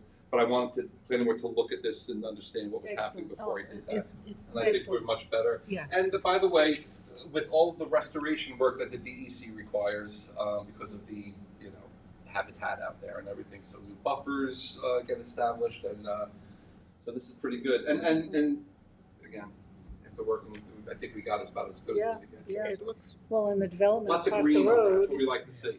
became really the key to it all. So you're buying those lots as lots, as building lots? 2 lots. Those No, the 2 ones in lots. the rear. The ones in the. CPF. Yeah, but we CPF. want to, so we can get the money. I had them adjust. Being appraised and sold. I had them adjust driveways and stuff like that to make it a more viable purchase. You know what I mean, Right. Dennis? To make it more buildable. So that way we so could get. you raised the question, and that's much better now. So Great. 5 lots along the street, that's what you're gonna see. Yes, you're gonna see. Affordable housing density off, CPF density probably. And Jane also. already has the 3 little houses that are nice, right? Yes. So there are 2 already- more. Yes, it's just 2 more, so. And all this gets planted to reclamation next. It's part of the tiger salamander issue, which we resolved years ago, but we've stayed with all the things that Rob Marsh and Kevin Jennings required. Yes, remember, if you remember, the DEC did an extensive. That's expensive. Yeah. Those are part of the drivers behind asking for CPF, and everything's been worked out, and Janice is happy with the map. And Anthony didn't bother coming to the meeting, so he has to. this one I wasn't happy to. No, it was a big meeting to get everybody coordinated to come, so. so basically, Yes. we have driveways to potentially 4 houses that are not going to be built, but that their ability to be built is being transferred to the community center. Yes. The lots have legal access. Yes. And no, they're not going to be built on the Yes. property, and the CPF is not going to be built on the property, and you're going to end up with 2 new lots and the 3 houses that exist. But you had to have access to the lots in order to use them. For, Correct. Yes. The access has That, been. that didn't click for me initially. Yes, that's But I had them make all these adjustments. Yes. Okay, And Anthony, so did the 2 CPF lots, they back up to other CPF lands or something? It is, and actually we got something, just so you know. Didn't want to get too much into it, we'll deal with it during secret, but these coming off, this is, Isn't that Mulvey? it's a hunting grounds preserve, over there. So they've raised questions about this over here, because they're in the process now with the town board of renegotiating that easement to just make it for agricultural purposes and for hunting, and that's it. Right now, you could have recreation and this, that, and the other thing, but they're working to get a new advanced easement. So getting rid of those lots actually is a good thing. I'm trying to think of the name. Quail. I can't remember, I'm having a moment. Yeah, They were shooting quail on that. Yeah, I know. You'd find So I quail lived on the on road. Stony Hill, and I could hear the shooting, and they would come visit. You'd drive Yeah, and you'd yeah, see so it. that, Pheasants and ducks. yes, and you'd see them walking around. Yes. Yeah. It begins with an S. I know. Scavenger. Scavenger, Scavenger. yes, yes. Thank you. I mean, it only took 5 people to bring that name up. History bought it. That's it? Yeah, Oh, yeah. yeah. Yeah, That's, so that's the thing. So, We no had that action, in I'm front gonna of put us. it on. Half History and Junior bought it. Thanks, Anthony. Great. Oh, thank you very much, Yeah. Jane. Hey, Jim, how much do you Thank want for you. the easel? How much do you want for the easel? I'll buy it from you. It's a We nice could use easel. one. Leave it easy, I'll just tell my boss I forgot. Just tell him you forgot it. It's embarrassing. Sell We're it to the pulling town. chairs up to put maps up. My presentation drawings got all Yes, look at wrinkled that. in the wind. Is it still raining? It was when I. Yeah. Yeah, but he came in the same time we did, so. You like the easel though? Yes. Yeah, I like Well, we never have a professional easel for people. We're pulling up chairs in public hearings, you know. We'll have to do a fundraiser. Kristen, put it on the list. A decent easel. Been on the list since 1997. What list is this? Can we all add things?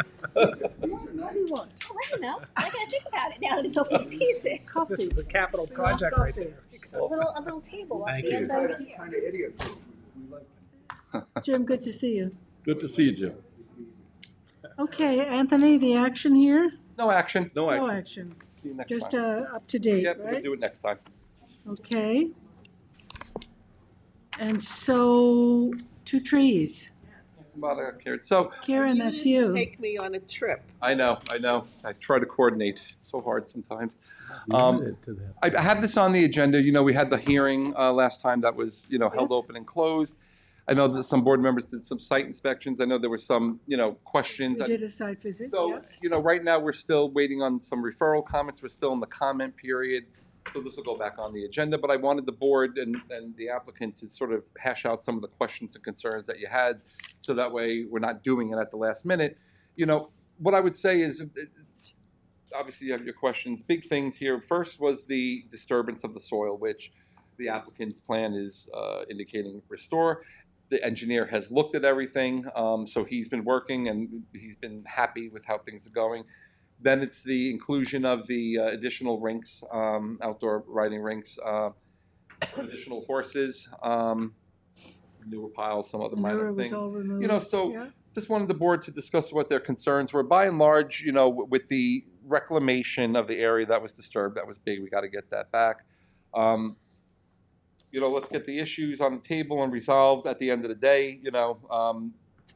Not a ton out of the ordinary here. So I have 2 issues. Yes. Okay, from the Yeah, site plan visit that we did. They're going for a horse expansion number of horses. Yes. Have you verified the math that you have the room? Yes, we have that on the survey. Okay. So to that point, Dennis, That's a the covenant. original site plan, it comes right from the original site plan, because the site plan says you could have this many horses, 100 but and there's a something. covenant for this amount. So the site plan originally acknowledged how many Allowed horses. for they it. could Many have. horses, many horses more. So we had a really productive site visit. Tom, David, and myself. Yes. On a wet, muddy day, but we all had boots, which was great. And the new rink with the new surface was just perfect. I mean, it had rained and it had drained, and it was a combination of sand Material was great. and hay, chopped hay, so that's really effective. The drainage easement, and I talked to Roman about it, is an elaborate drainage system. Yes. And he's going to be putting in some new rings. So my suggestion was that we put up some project limiting fences around the easement areas, so he'll know where they are. And then he's not going to, or his workers won't in error go smashing over a drainage easement. I think we have to do that. And also, when the town engineer deemed it complete, he had further information he wanted. And I think that included what you're asking for. So project, I gave that to him on Monday. Good. But it's something that has to be done before the plans get signed. So we're just anticipating that. So that will. The Ag Advisory Committee requested that all the ag soils remain on site. And so it's their intention to spread the soils where they need them, but nothing will be removed. Right now, they're in fairly large mountains. Yes. Yeah. The one complicated thing that I saw, and I asked Kieran to bring the private easement that the 2 homeowners have with 2 trees, because it seemed to me that it was in contradiction to the flow where 2 Trees is bringing equipment in, and it's bringing it right in, essentially in front of those 2 homeowners. So I just don't know what those private easements said. Is it to the fence? Does it leave a? It's actually in the application Okay, that we maybe submitted. Christine can have And, a copy, take a look at it. It says what, I'm sorry about that, because I thought, it's in the application, but Okay. I have a map You can just email it to me too if you So have them. this is in the application, but if you just look at what it's allowed, it's supposed to be kept open and no permanent structures. And I believe I have. Can you Let the bring that cul-de-sac. up, Anthony? That's a cul-de-sac. Yeah. Yeah, okay. So the area we're talking about, can you, Where we talk about Right checklists. where it narrows, right? yeah, where At- it's at that a choke whole point there. swath on the south where there's nothing. That whole piece, Yeah. okay? And then Now, there are two homeowners, one being Mrs. Farrell, that they participated in a private easement Yes. with them and with Two Trees, okay? And so what's happening is, Two Trees is bringing equipment in, right? No, go down, Anthony, go down to that piece, yeah. They're bringing it in, from there, Right behind those houses. right, and they're driving it across that field, Yeah. up exactly. there, and then into that back field. Yeah. So that's how the plan was drawn. So it seemed to me that the plan that we approved was contradictory to the private easement, or the private easement is contradictory to us, right? Yeah. And I think if we can clarify that, we might be able to moderate some of the complaints, which, Well, we are gonna have a farm gate on the south part because people are accessing, you can see on the bottom. show it there, Karen, because there's too many entrances and exits. It's a where, little lower. See where there's kind of that driveway, a little up, right there? Yeah. Yeah, that's gonna That's have a where gate. anybody, they put a no trespassing, but anybody could drive in, and when I went there once, there was a guy just walking his dog. Walking his dog, yeah. So, So that's he's what putting a happened. sign up, Yeah, so we're gonna put it, that's one of the things is a farm gate. And, that is, what's gonna go on. Christine has we're not really supposed to build, it was done by the previous owner, and he, Of Two Trees? yes, Valentes, Valentes, he yeah. did it privately with that, so that it gave them more of a buffer. Here it is. This is the map, and I'm sorry, I thought this was put in with the application, because they said the easement was, but you see that, these two Yeah, no, that's a good map, I didn't see that. I'm sorry, We'll take that. yeah, but the thing is, it's a private easement, and it's in everybody's binder. It's number 13. So you're gonna put a gate here. Yes. So Two Trees equipment comes in, not all of it, some of it, Yeah. comes in here, cuts across, goes down, and comes into this big field. Right. Why we as a planning board ever put this thing in here is crazy. That's Well, great. I that's mean, the thing. They doesn't did make do any that, but sense. maybe it's more for, I'm thinking emergency. If I somebody don't- got hurt. Right now, it's blocked, so we have to deal with that only. Yeah, well, But, or maybe we'll have a gate, but right now, that's kind of, it doesn't make any sense Yeah, to me, and because it if you creates needed conflict. maybe if you Tom? needed an ambulance or something to come through, because originally that wasn't open down there, but that's, But if this is, then maybe that can, yeah, but. So the private easement and what the planning board approved kind of overlap right Right there, here. right Yeah, in there, but, and at but the we do narrow. have access. I mean, this is part of the farm right there, what's green. So, and you How have, does I'm not understanding how what we're asking for, well, it's a private Here, easement, so Christine, it's you not have to really, take a- it's it's not not, binding on us, but I'm just, I'm. But our open area of our site plan is this very same piece of land. and it does allow you to go over it. Doesn't that then support the easement? If It, we're- it does. It's not in conflict. It says you're not allowed to construct, install buildings, structures, or any description, including fences, jumps, temporary or permanent trailers, and horse run-in sheds within this easement area. Right. Right. And we can't use it for manure. They didn't want that. And will not maintain hedgerows along the common boundary. So it gives them an open There's nothing space. about restricting the passage of No, there of isn't. There's equipment absolutely or nothing. anything like that. Okay, We're allowed so, to ride by, so there's nothing in this. so Yes. what my recommendation would be is that, again, you have a delineation of where the, and Roman commented on it and said, that, well, that was doable, to have, just put some split rail fencing here so that the equipment can come in Stays here, away from the Well, property down line. here. It says we It can't stays put away. any structures. There's a You can't little put bit of Oh, a the slope fencing. Yeah. also. Goes a little like that, right? Right, right. So I could, kind of see where somebody driving a piece of equipment wants to kind of go Be down so the close. See, the center. thing is, we have to be Yeah. able to access, and we can't put any permanent structures, so we have to draw, that's part of the easement. They just didn't want, us putting horse fences in and Right, stuff like that, paddocks. so they kind of can ride there, it's part of the farm.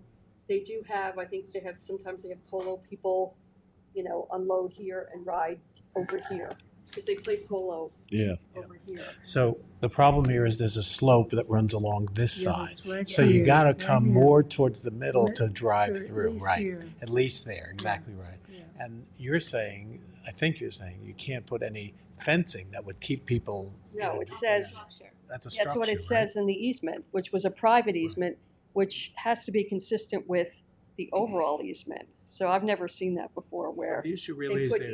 a private easement over The issue- our easement. They can't be in conflict, really. No, that's why Yeah, I that's bring why- it up, That's to why see you if it can't- is. They have to put up with us driving by because The they owners wanted are that not doing open anything. space. They're not doing anything against the easement right now. And I Right. think the complaint was that, at least from the homeowners, they felt there was a load of traffic coming in there that was not normal, and during the night and all this other stuff. And there's no evidence so far of that. No, There were not- there's there- nothing, that's We just, were looking for tracks or other signs Nothing that would of, indicate there's abuse of it, just a Not couple of frequent. tractors moving back and forth. And this over here, by the way, there's a well here that Yes, they there's a provide well. water for the horses, so they have to come back and forth to get the water. that's where the well. So they wanted to leave some of their equipment here too. Now, what is this land of? This is another property that's for sale. Yeah, we saw that, the sale sign. if the drivers of the equipment could stay, as far to the, I want to say the right, if they're going that, or south, whichever, I can't quite tell the direction, as far away from those couple of homes, people naturally want to go in a straight line from Yeah, they want to come in right farm here. entrance. Grade. There is, Right.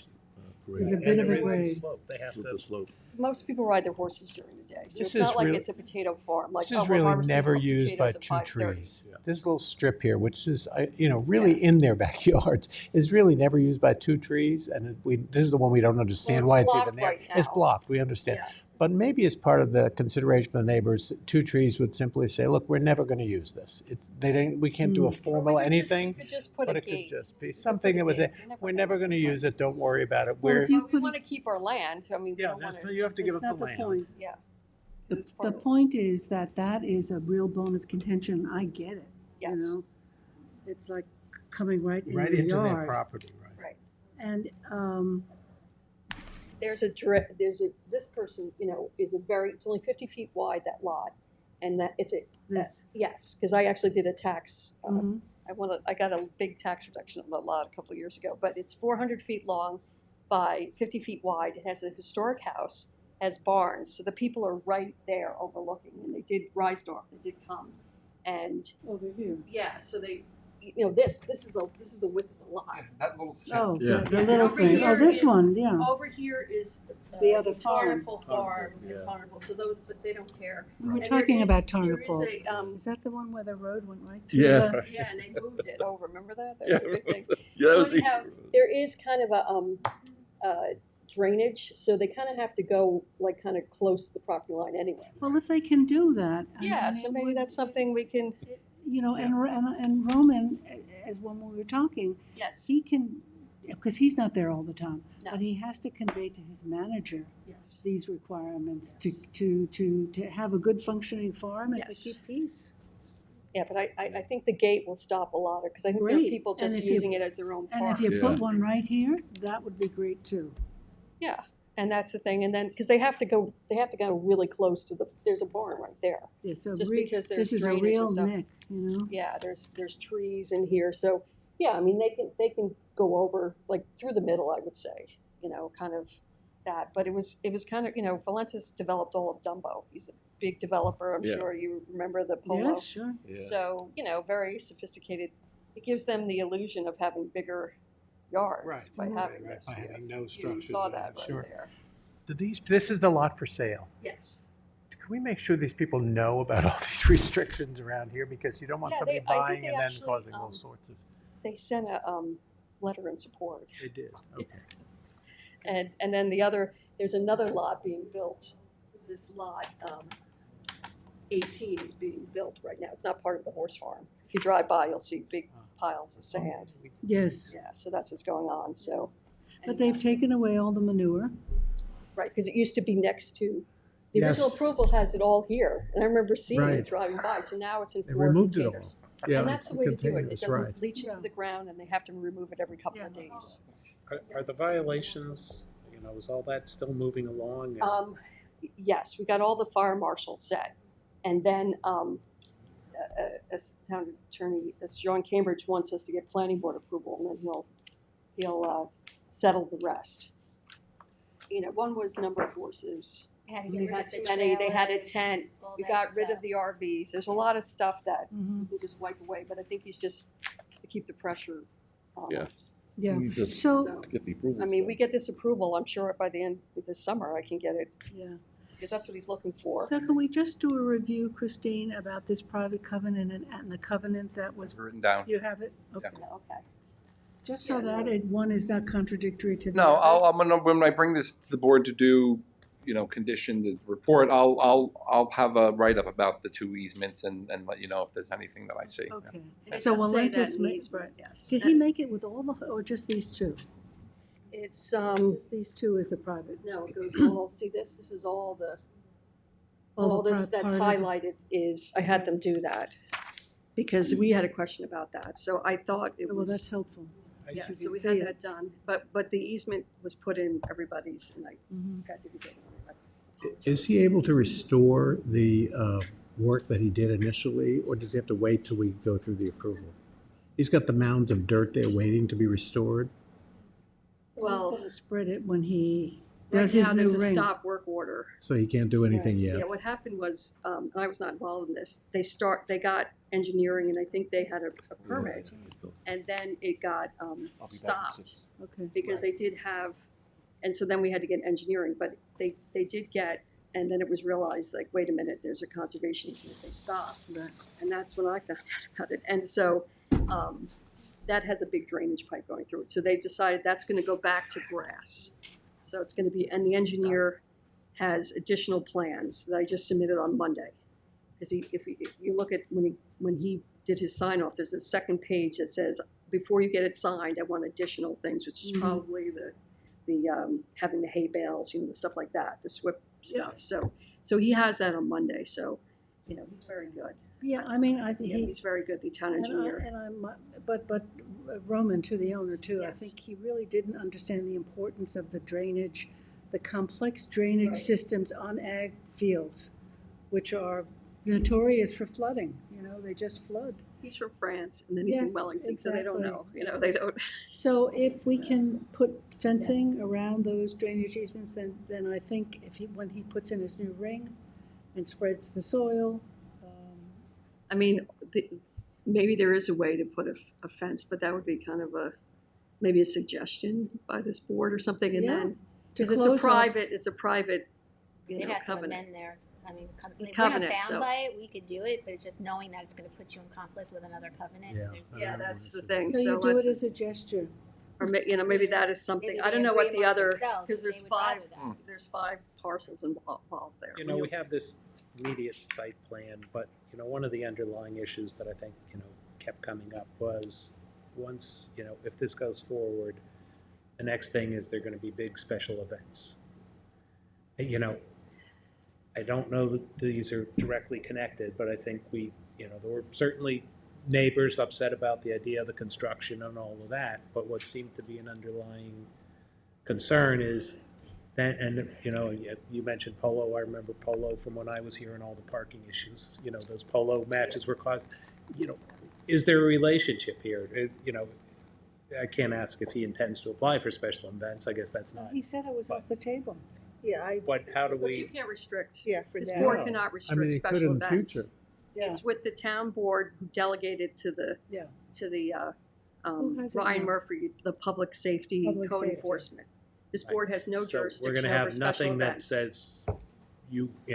this We is would all approved, discourage but you it. I can't mean- have special events. We can't. And they're very strict, and it was done with, they were kind of advertising it, and we hadn't gotten Yeah. approval done. So that, I'm dealing with because I think From that's, other countries and stuff like that. to me, so. that's got really the neighbors underlying with a bad issue. taste He in their said mouth. it's off the table. He said it to us when he was, at least he But, said I it to mean, me. they're not, I mean, because we said would have no to have special parking events. off-site or whatever. I mean, Maybe he sells it tomorrow. Right. No. Right. But you know what, there's one on the end of Lumber Lane. You seen that? Yes. Yeah, so that one has a polo match and they park all up and down the street, so. I mean, their issue is to get the 2 sand rings done and to restore Yes. the old one Yes. and make sure the drainage area is And proper. it's a safety issue because safety, yeah. having broken my ankle on grass that wasn't soft when I was about 19, riding a horse, the sand rings are, everybody has sand rings. It's safe for the people riding and for the horses. And you look at, they had the classic, they had to rip out all the grass, even though they had the best grass. Yeah. Because they said it was too slippery. Too slippery and the wet, yeah. So. But the restoration cannot occur until they remove the stop work order, and that won't be removed until We get planning board okay. approval. So that's. As soon as we get that. Okay. We're writing a report. But we're still in the comment period. I Ends did my on Saturday. referrals. Ends on Saturday. So let me gather everything. I'll prepare a report. I'll go through all the issues and I'll put it on an agenda so we can move forward at this point. So no you- action today. I just wanted to make sure You you just guys. heard what we. Yeah, I wanted to hear what you guys had to say. Hopefully we can get an approval on the 15th, because it's just those 5 things. And we have to have engineering. Yeah, I want to make sure my time period, but yes, I want to move this forward. I think the engineer provided comments. Site visit was very helpful, Well, thank I you. must say, Thank because you, it's a Jackie. huge And I think it's project. good to work with that. You're right. Yeah. We'll be working Yeah. with them. So I really appreciate that. Yeah. But we'd like to get that ring, Sure. because it's a big mess, No, I agree Well, you with also that. have a lot of people wanting to ride, right? Yes, and they're all coming out now. Now it's the season. Don't we know it? No, we'll get the traffic. Thank you so much. Thanks. The traffic in the last week or so has gotten much Crazy. I know, it's like Really everybody, because it's been built up. cold, that's what I think. They just all decided, like, we're gonna do something now. 2 o'clock today. So, all right, thank you so much. Thanks. Bye. I actually turned my heat on Jackie? today. I did. Oh, you have We're one doing more? the night meeting, so can I just do my walk on? Yeah. I didn't go on, but I put the systems over. Okay, there's a walk-on, number 20, Southampton Meadows, Lot 7, on 17 Sumner Drive. Yeah. So, board members, so let me explain to you. What are we looking at? Just. Hi, Richard S. Fernan, 320 Hampton Road, Southampton, for the applicant. I'll defer to Anthony. Yeah. So let me just bring this up. The property's in red here. In 2005, Southampton Meadows was approved a subdivision. Okay? Where are we? Oh, I'm sorry. I'm gonna get myself here. Here's County Route 39, Sandy Hollow. So we're south, and we are in what part of town are we in? Shinnecock Hills? Yeah, in Shinnecock Hills, basically. We're on the border of the village. Yeah. Let's see. Okay, this is, you come off of County Road 39, just Yeah, I believe west so, of yeah. the rehab center. Yep, and these are all the old cottages, the old Macy's cottage house kits from the 50s. Okay, that's not what I'm thinking of. Okay. This, if you look at this subdivision map, Not far from PC Richards? I don't think so, right, Anthony? Not really close to PC Richards, I think. here. I'm not sure, I don't live there. Okay, PC Richards is on County Road 39, right at the bend, right? Go up to where this might be it here. That's PC Yeah, Richards. Yeah, so just that's south. Come down. So that's what we're talking about, that open land there? Well, it was a subdivision. So, yeah, they'll this give is you an the- older area, they'll give so- you the history. Isn't That's this, McGee Street to the west, I believe. no, I think it's McGee is south. further west. Okay. Oh, right, that's not McGee, sorry. Yes, it's right near PC Richards. There you go, south of PC Richards. You know where we are? Okay. So in 2005, this subdivision was done. Yeah. Southampton. If you look, I mean, you'll see a drainage easement down here. These lots have 20-foot buffers, okay, that are shown on the subdivision map. These lots are all skewed here. So, you know, these hedges that you see are sitting on the adjacent properties, not within these buffer areas. If you start going through the file, There's no covenants for these buffers. There's no mention of these buffers in the resolution of approval. There's no mention of these buffers in the file at all. There's no meets and bounds description on the buffer. It's shown as 20-foot buffer on the subdivision map. It doesn't say vegetated buffer. It just says nothing whatsoever. So Christine and I have looked. Claire started this with me because there's no covenants. Titles weren't picking up on this. Building permits were issued for this piece, for this piece, for this piece, and for this piece. All of them encroach into the buffer. So The imaginary buffer. the imaginary buffer. So I went back before I come to this board to say we should probably eliminate this buffer. I was trying to figure out what the rationale was, and I can't come up with anything. If you said to me, this was a wooded property, I would be able to logically draw a conclusion that we were buffering for, here, there's nothing here.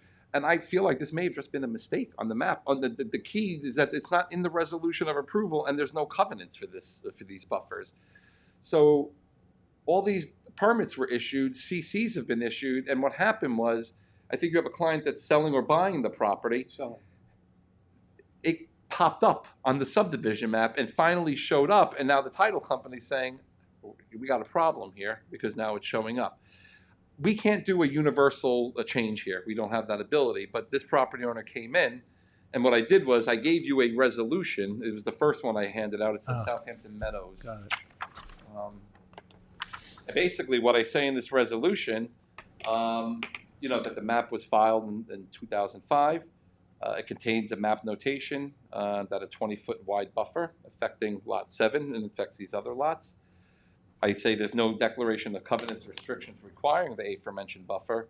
The specific kind of buffer is not noted on the maps, and there's nothing in the planning board file making any reference to this buffer.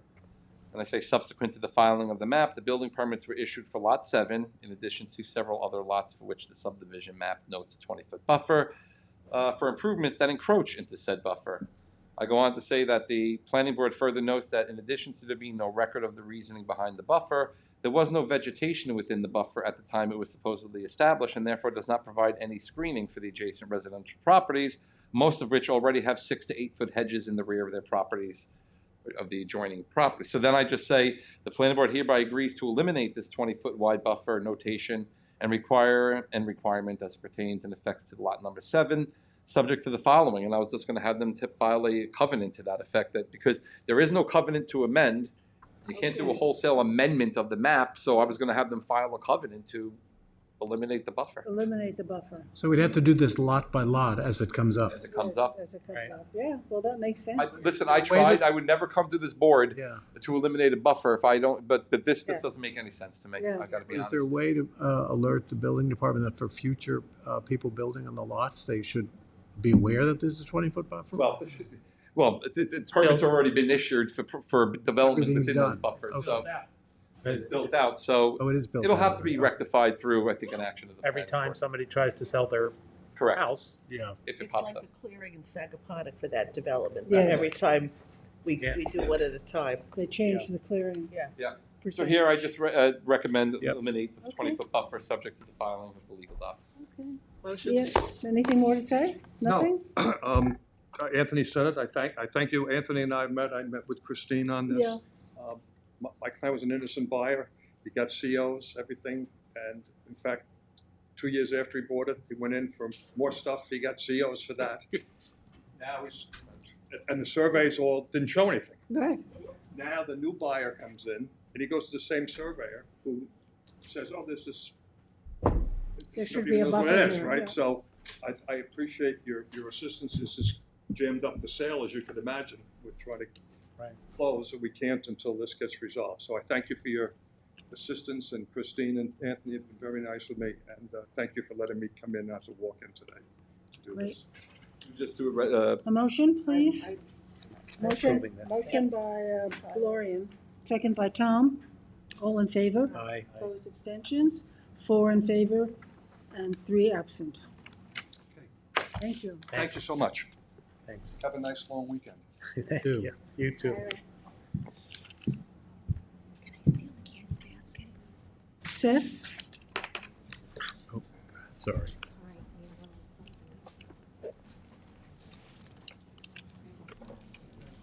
Want to do extra storage? Yes, it should be extra space. I should correct Extra, that. the name of the application is Extra Space?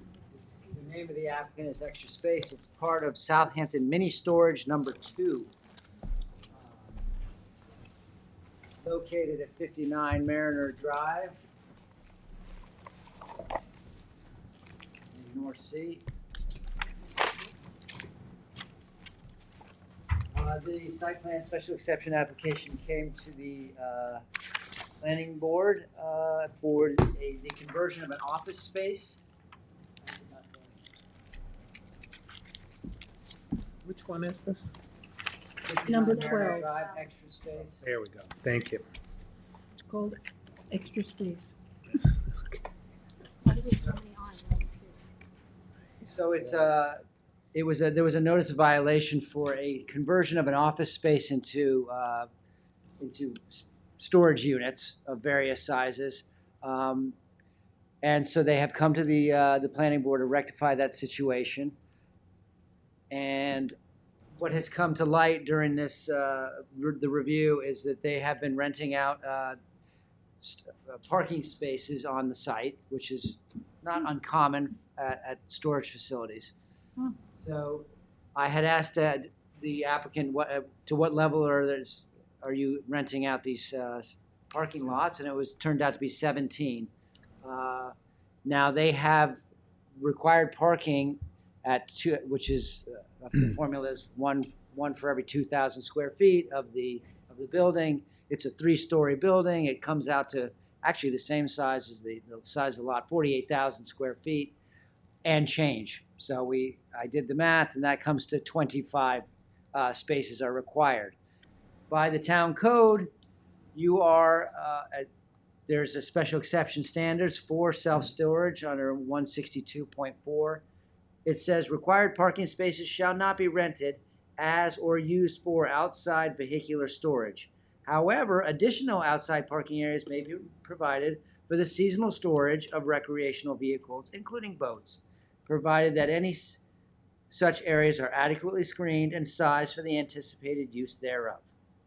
So I've asked the applicant to proceed to either the Zoning Board of Appeals for a variance, so that they could ask for a parking waiver, perhaps, and they could actually rent out some more of their parking spots, or that they could discontinue the renting out of those extra spots. So are at you this saying point, that they need 25 spaces for the size of the building? yes, that is. And how many do they have? And they had 30 plus 1 ADA. So they had 30. And they're renting. So they had only really 5 spaces to play with. Yes.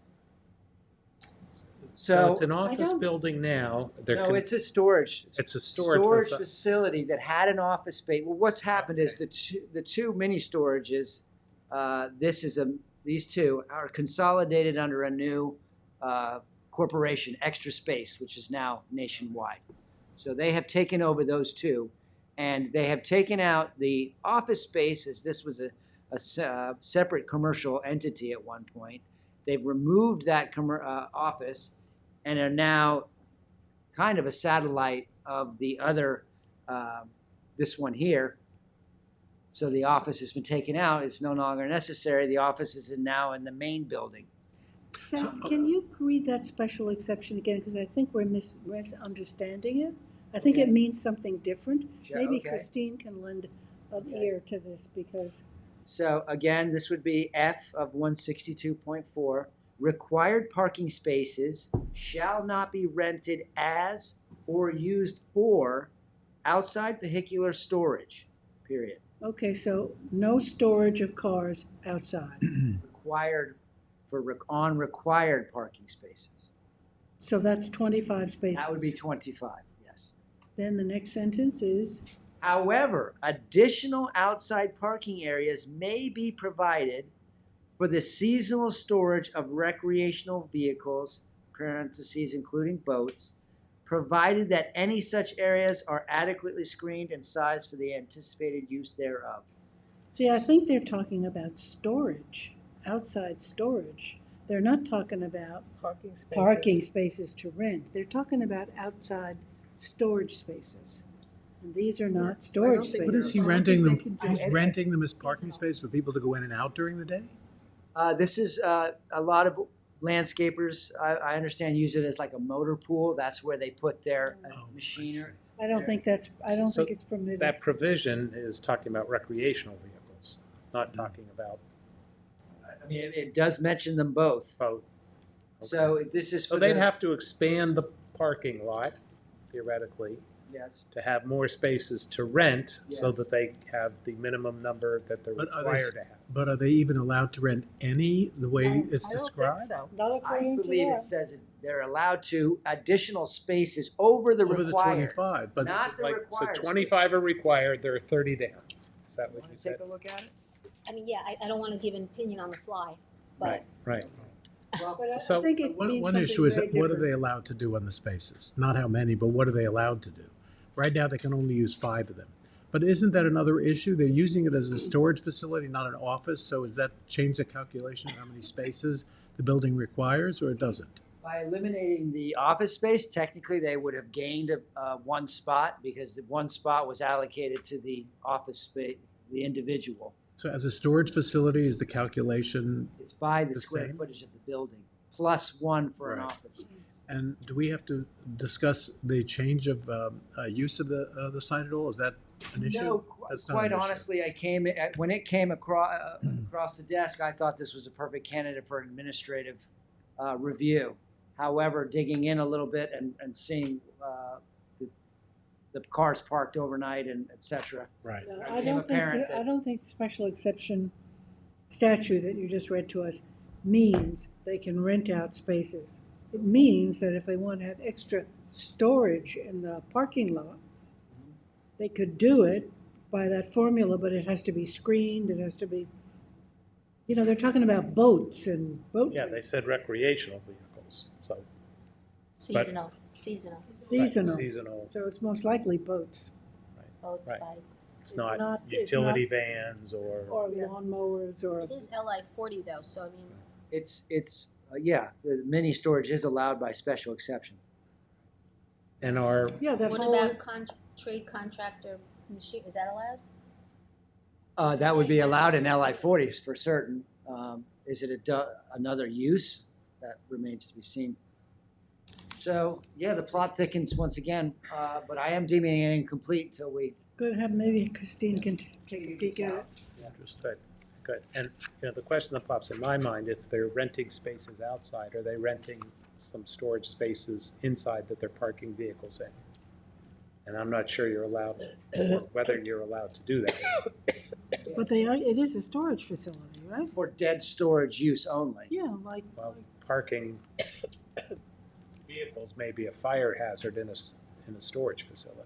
I don't know. You'd have to dig deep to see if Yeah. if I've never vehicles heard are of a allowed to be storage parked. I've never heard of a storage facility that rented out parking spaces.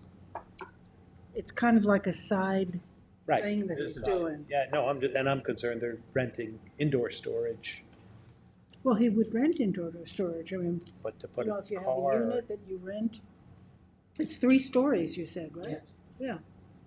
Right. So it's like a- Incomplete. I would is be the best concerned type. about fire hazards if they're Yes. parking in, and I might be totally wrong, maybe it's permitted, but parking vehicles inside a building for I storage. don't think they're inside the building, are they? No, I they're not asked, allowed. I asked the question. If they're said if they're they're renting inside the building. spaces outside, are they renting the spaces But I inside think the way too? the building is constructed, it's for, you rent a storage unit for X number of square feet by month. In my But that previous seems life, the place I worked at, Mm-hmm. we were renting indoor storage for parking.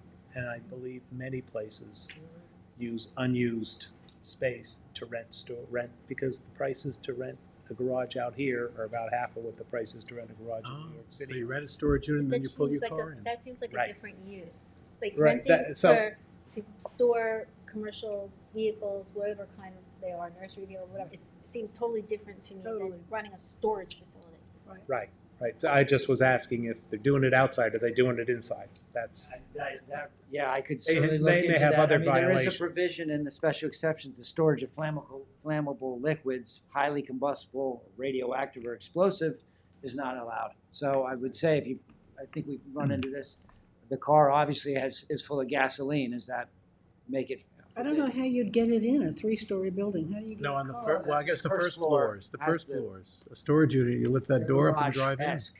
It would And fit a I'll be car. the first to say that wasn't the issue you raised. I'm just Okay. running with that thought. Look So, into it as well. You're adding to the questions. adding to the questions. It's adding more problems to the problems. Well, this is what guy he's saying. clearly was willing to be creative in using his buildings, so why not? You know, you think about it. Well, So no action. And he may, Incomplete, deemed incomplete. he may actually be providing a service, because if a landscape vehicle could be left there, there may be drivers carpooling, so there's less cars But then on that's County the Road cer- then 39. that's the use that needs to go on the Right. property as the primary use, not, Yeah, it's not accessory. That's the good part of it. Yeah, and I'm Yeah. just saying, I mean, that's something that both East Hampton and Southampton towns have been talking about, a way to have secure storage where, For commercial And we vehicles. have them in other places where LI 40 is. Yeah. It's just that you have to pick a use. yeah, I'm just, And it is close to the train station. Not double dip. So it makes sense as a parking. Maybe they're taking our South Fork commuter connection. Yeah. Maybe. very well be. Okay, can I have a Okay. motion to deem this incomplete, please? Motion by Gloria, second by Tom, all in favor. Aye. Opposed, abstentions, 4 in favor and 3 absent. Seth Baywater Seawater Well Water LLC. You just Yes. have to reschedule. This is just a reschedule. Oh, They this is the one they didn't have they the, didn't show up. yeah. they were unable to attend, so I would propose rescheduling it for June 26th. How does that, how does that look, Kristen? We have some that are pretty tight. That'll be the fourth one. What are the others? Charlie Fox and Spion Oh, boy. Can you do it for the following one after that? Tell me, July. July 10th? Okay, Certainly. so we'll reschedule this, motion to reschedule Baywater Seawater Well Water to July 10th, public hearing. Motion by Gloria and second by David, all in favor. Aye. Opposed, abstentions, 4 in favor, 3 absent. Thank you. Brenna, you're up. Yes, that's two extensions. 13A and 15 Summit Boulevard. Yes, that's for a lot line modification. They've already gotten one 90-day extension, expires in a few days, so they're looking for their second 90-day extension. So put it to August 17 of this year. To August 17. Okay, motion by Gloria and second by David, all in favor. Aye. Opposed, abstentions, 4 in favor, 3 absent. Number 15, Dean Van Tassel. That was a subdivision that was approved, they had a pre-application report approved in May of 2023. So they've already gotten their one sort of automatic extension, so it's been live for 2 years. So this one is essentially extending it again for another year, but by way Another of, year. yeah. So May 25 of 2026. May 25 25, 25 of 2026. Okay, motion Motion. by Gloria, second by Tom, all in favor. Aye. Opposed, abstentions, 4 in favor, 3 absent. And Seth, we're up to you. Southampton Hills, Lot 16, site disturbance. Thought I might pass around this revegetation plan. It was quite well done. So this is a revegetation plan. The site is at 2 Southampton Hills off Middle Line Highway.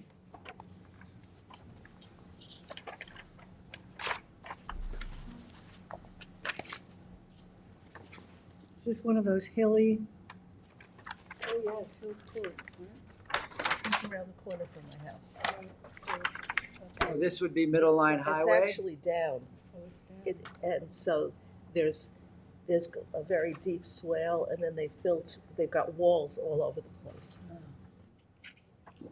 So yeah, the site itself is not over cleared. However, they had done a bit of clearing in the 50-foot conservation easements that were established in 2000 when this area was subdivided into Southampton Hills. The covenants strictly forbid the clearing of the natural vegetation in the front area here and along frontage with Middle Line Highway. They You have can a see, driveway in there. you can see here, the driveway is granted access through the easement. That is stipulated in the Well, the in the, There's a driveway is driveway on, in the front also. the driveway is on Hampton Hills Court. yes, this and going through the front easement, which is allowed for this lot for 20 feet. So I had mentioned that to them to please measure the size of how much clearing has taken place for the driveway. It was identified that they had cleared more than 20 feet. And they've gone through and identified all the native species that had propagated themselves inside of this large swale that you talked about in the front. And they're going to remove all the weeds and non-natives that have kind of taken a foothold in there. And additionally, so in total, it was 8,950 square feet. But Spotty, it's really a larger number because they're willing to take out the non-natives that are kind of dispersed throughout. So I thought that was really an excellent plan. They also had violated the front-facing easement there with a stone wall. You can see it better on there. The aerial doesn't really do it justice. And a generator had nicked the corner of the easement as well, so they will be moving those. They're taking down the stone walls? They're moving them out of the easement. And this area that they had cleared for like a picnic area, that too is going to be revegetated.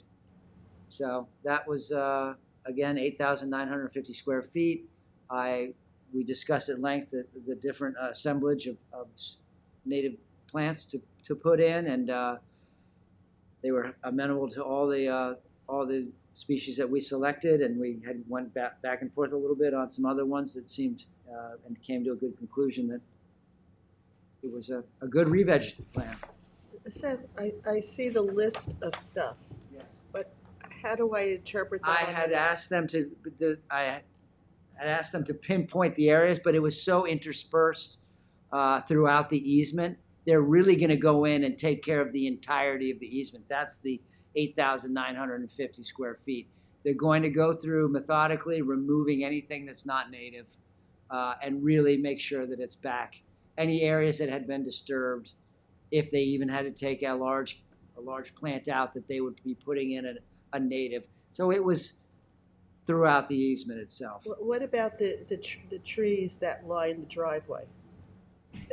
They too will be allowed the 20 feet, and they will be retreating out of anything beyond 20 is going to be revegetated. So will those trees? Those would be removed. I mean, they provide a huge buffer to the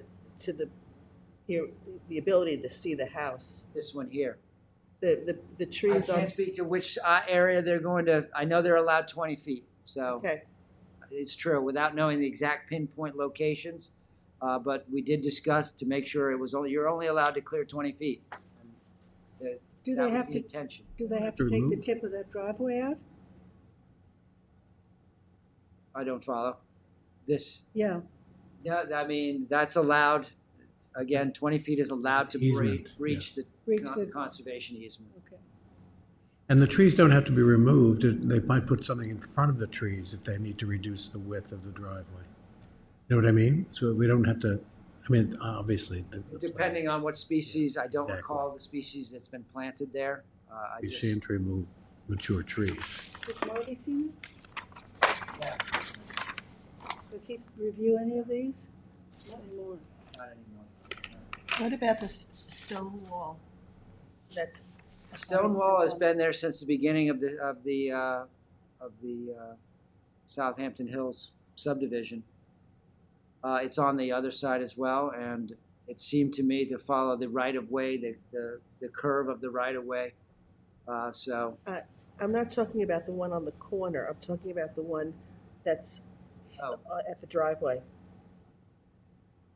I know of a stone. Let me look at my version. Looks like one side has a stone Yeah, it wall. looks like the, I'd probably leave the stone wall on that side and reduce the width of the driveway on the other side, would seem to me. Makes more Absolutely. sense, right? Again, well, I'm questioning, is the stone wall allowed? Oh. That's, they're allowed the 20 feet, and that was what I said we had decided on. You're allowed 20 feet for your driveway access. How you use it is up to you. But Okay. when I come back and do my site inspection, I'm measuring 20 feet, and it had better be natives on one side or the other. okay. Okay. We have a motion to, do we have a, I have. Did you give us I don't have anything? the resolution in front of you, no. I'm sorry. do we have a resolution? I do you wanna had come a back with draft resolution. I did not print it up. I forgot to bring it in. Yeah, I think there was something in the packet, stack- in because the- I in the I packet. just had a note that I can there was bring it up. no re-veg plan. Are you approving in Yeah. accordance with approval, the clearing in accordance with this plan? We could do that and then just send us the, Specific about the plan. Okay. So I'll say it's a resolution to adopt the plan. Resolution to, is it granting clearing? Is it keeping clearing? Is it reinstating? it's a revegetation plan. Love the revegetation. And per the revegetation map and The updated survey, April 3rd, 2025. It says April 25, 2025. Oh, yes, you have a 4/3 stamp. 2025. I was looking over here. Oh, Stamp, so the stamped copy is April it's a 25th. stamp, yes. okay, motion by someone? I Tom, think I said that before. second by Gloria, all in favor? Aye. Opposed, abstentions, 4 in favor and 3 absent. Thank you. And now we can do best. Do you have energy? I have stored energy. Oh, God. Fun, fun. And then the last two will be for Anthony. That's. Well, we've already, moving on to the referral. We've given it a good shot already. I have to get out my resolutions for you to take a look at.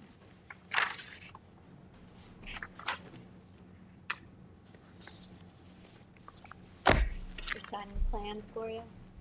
Got here early, but it didn't work.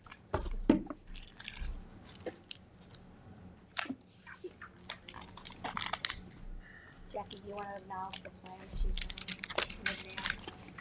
Yeah, where are they? Let's see, we're acknowledging sign plans Noyak, Northview LLC, Is that like, and then the enclave on Noyak. I don't know what I'm seeing, so this is the enclave.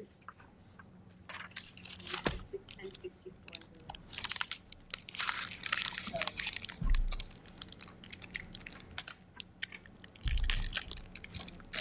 See what's here. Thank you. All the enclave.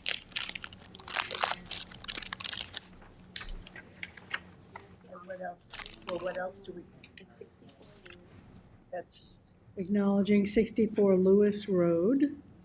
And then you have one more, Noyak, Northview. okay. I just want to Okay, make so sure I see 17, them. 18, and 19 signatures are acknowledged. And now we're Great. moving on to the referral for Bess. So I have, it's on twice. These are very similar, these resolutions, one of which we discussed at the last meeting, which would be the repeal of section 16221. Did we not vote on that? You know, we were in a we were just discussing it, and no, we never voted on it. It was part of a work session. So we were out of regular session. Right. And no vote was made. However, I did go ahead and write down the resolution that day, Yeah. which would be the one alluding to the repeal. Okay, so why don't you read this and we'll vote on this? and Yeah, then so go on. the planning board hereby adopts the following comments and recommendations. The planning board supports the immediate repeal of 331-6221 battery energy storage systems in excess of 600 kilowatt hours. the planning board requests further analysis of the proposed 300-foot separation distance as it related to the parcels zoned residential, but preserved as open space. But that, we didn't discuss that fully, you know. I think Dennis had commented on that. It was a but- comment, yes. I don't We really can- understand it, to be honest. But, I don't understand it. But he was talking about open space parcels, but I didn't agree with that. I mean, we didn't have a discussion about it on the board. So. Okay, well, I think the only thing that we really resolved was the first. Okay, well, that would simplify the matter for that Yes. resolution, because we So have it's- another resolution. So it's 1 and 2. There was there was a question about how you came to the 300 feet, I think. Right, and the open space parcels, and Yes. you had 32 parcels specified already, so. That's correct. The question was why. So let's leave that resolution for the repeal of 16221. With that, the planning board supports the immediate repeal, and then we can move on. Leave 2 and 3 out of that particular Yes. one, and then move on to the next one. Let's go on to Okay, so the, let me vote on this. oh, yes, of All course. right. So a motion to accept this town board referral resolution by Tom, second by David, all in favor. Aye. Opposed, abstentions, 4 in favor, 3 absent. So that's that. With just number 1 in there. Yeah. Just number 1. So the, Now you just gave us comments to the town board. Okay. so these I dare not presage what the planning board would like. I mean, we have had the discussion, obviously, but if you have this would be an opportunity to ask questions or put further comments that you'd like on the record in your resolution. I have added what was discussed yesterday to my best ability. Again, the further analysis of the proposed 300-foot separation distance as it related to parcel zone residential but preserved. If you'd like to remove that, because think so. it's, And the top of this, Should read. there are 8 hearings right now Yeah. that the town board is considering. And 8 potential resolutions of adoption plus 1 secra determination. So these are comments, they intend to open them all at once, they'll call them out separately, but these should be comments other than this one, which perhaps will go sooner rather than the others, because we're still waiting apparently for Suffolk County Planning Commission comments. This should broadly address all of them. So whatever is going to go in this, we're gonna put a copy in each of the Town board. 7 other Okay. hearing packets, because those will be your comments. It's not specifically just for the battery storage, new Article 33, which is really the biggest and most meaningful one of all of them. Right. But there are a host of other companion Mm-hmm. local laws that would be part of this as well. So whichever ones that require a planning board referral, I don't think all of them do, because they're not all 330. But to the extent they do require it, there's a 330-76, there's a 330, the industrial table, the residential. It will all have these comments in them, so they should be germane to those.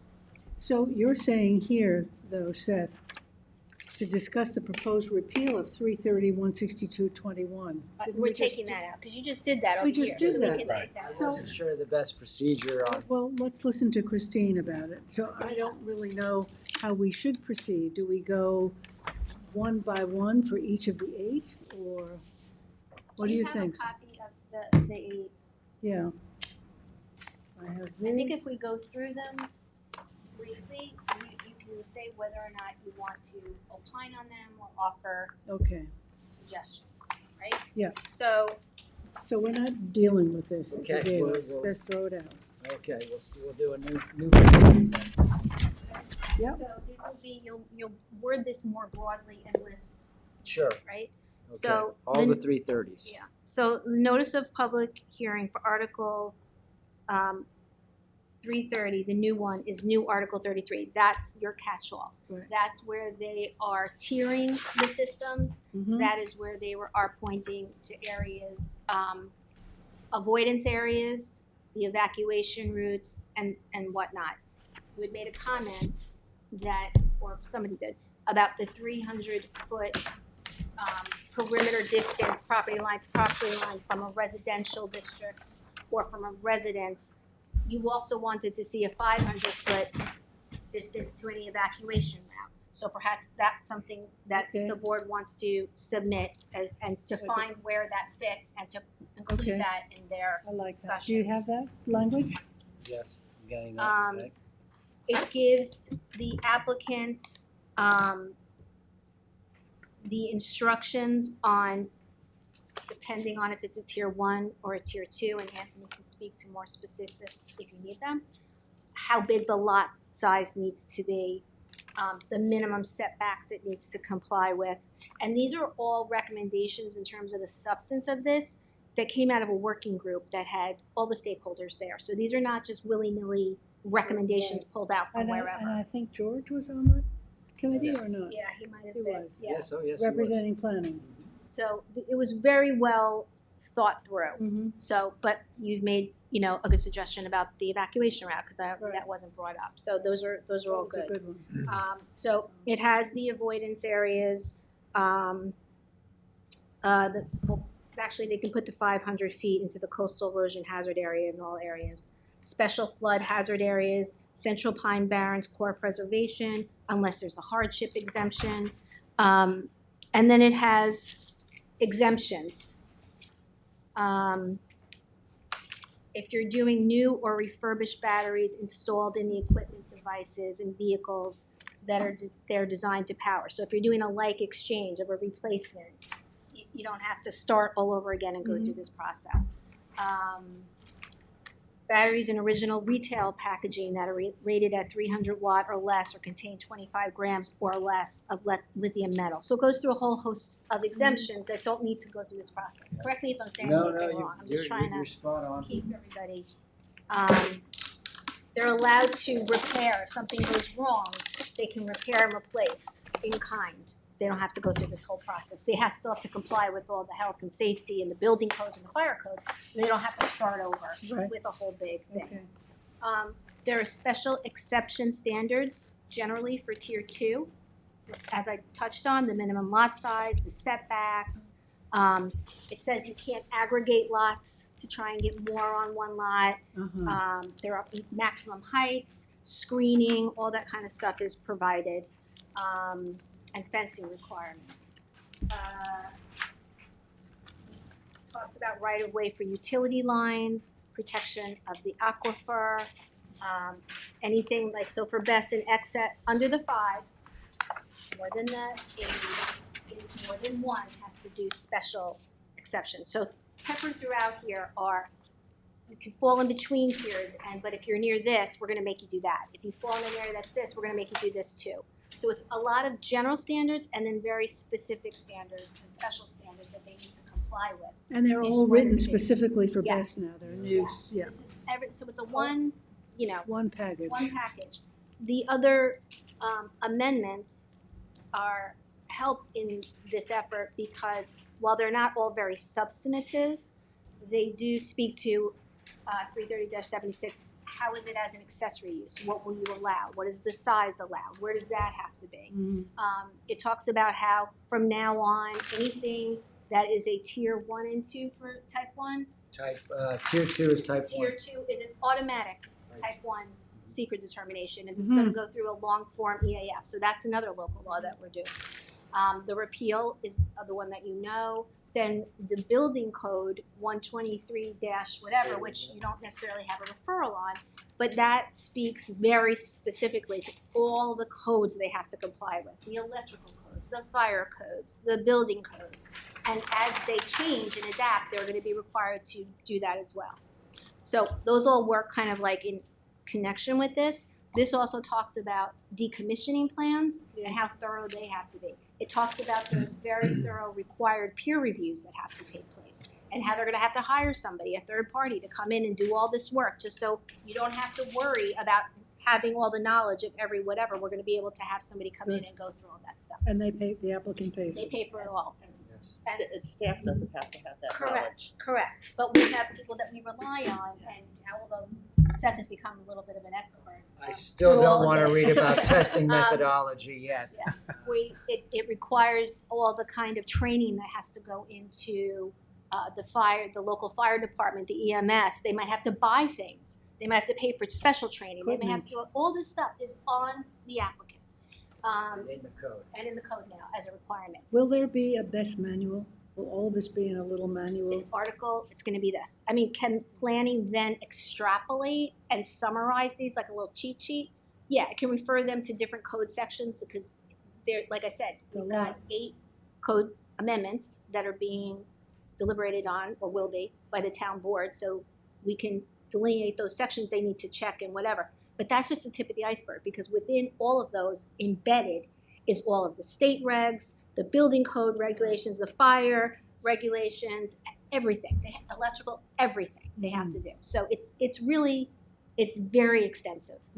So Are those regulations actually specified or are they referred so that if they're updated, they automatically? they are referred so that and it specifically says, and as they are updated, and they will have to keep current with all this stuff.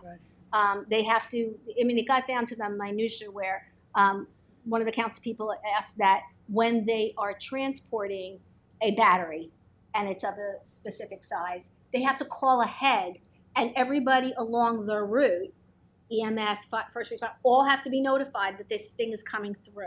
So like they thought of, I'm not gonna say everything because somebody could probably find some, little whatever, but as could be expected and as you would want, they really did a tremendous amount of work. Lots of safety Lots issues. of safety. That was at the foremost. And they have to have insurance. There's a whole insurance requirement. We're trying to figure what else the highlights were. I mean, you touched on some of the major themes. Certainly a lot of submission requirements for this body. We're going to look at copious plans, emergency management, fire safety, decommissioning, That commissioning. all comes before this board?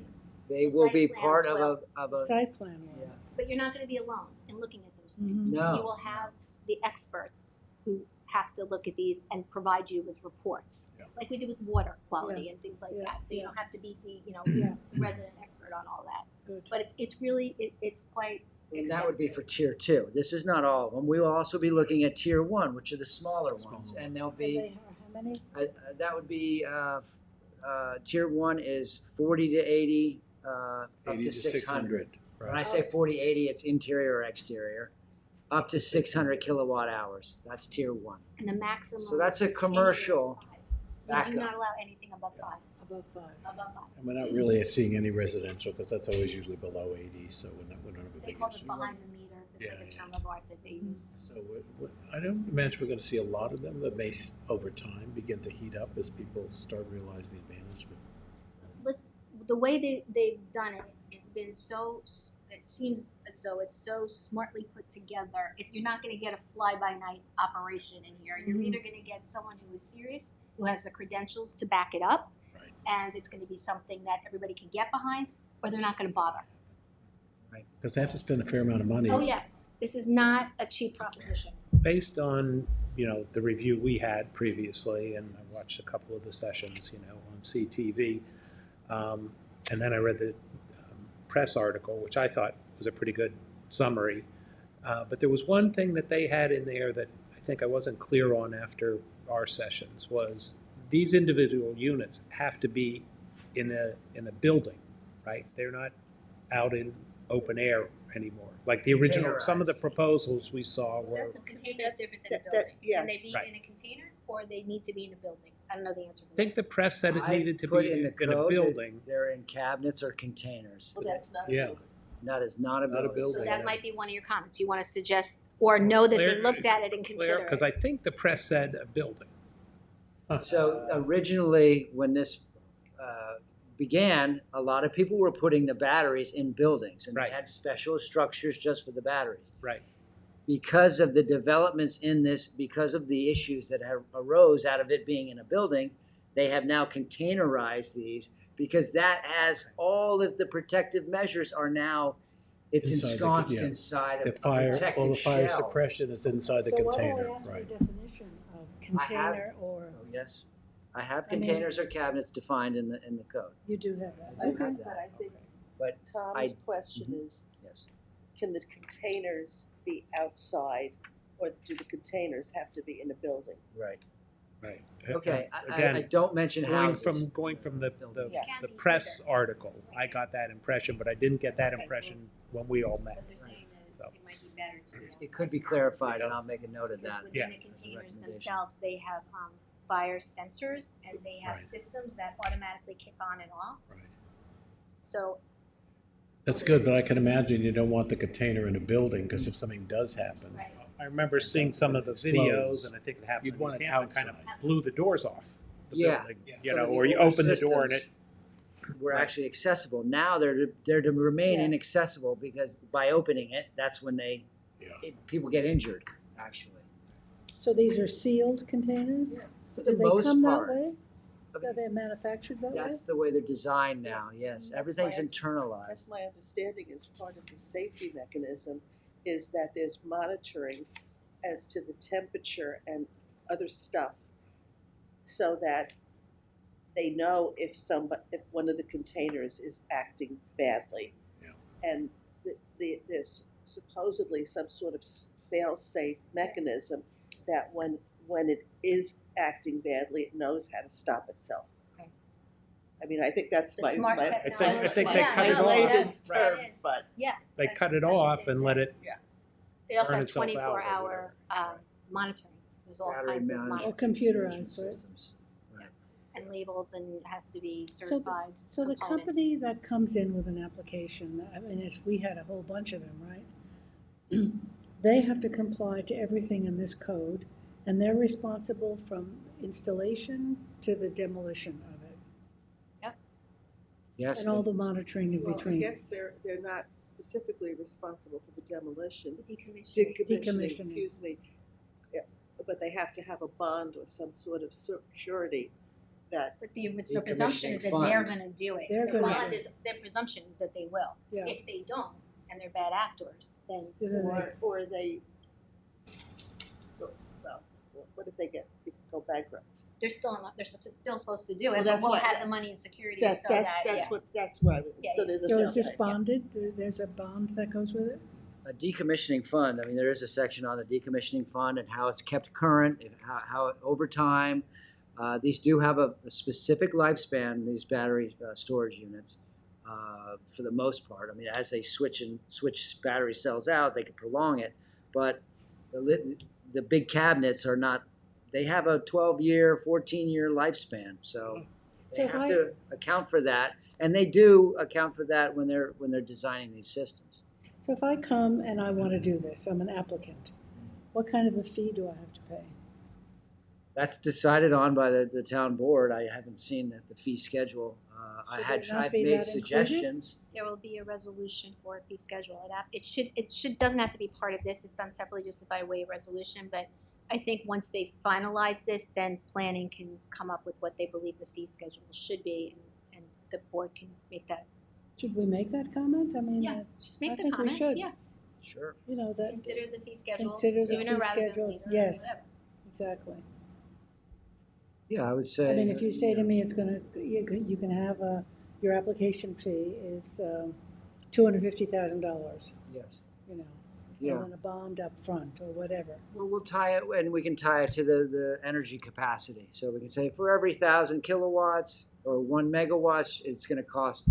Can you give us a basic explanation of the watts and the gigawatts and all of that? Just, and relate it to something like XYZ will run your car, can charge your electric Or car. how many houses or something. Yeah, I mean, some reference point. certainly, off the top of my head, I mean, I can tell you, so a power wall unit that a resident might consider having as a auxiliary kind of power source for his car to plug it in, that's like 10 kilowatts, 13 kilowatts.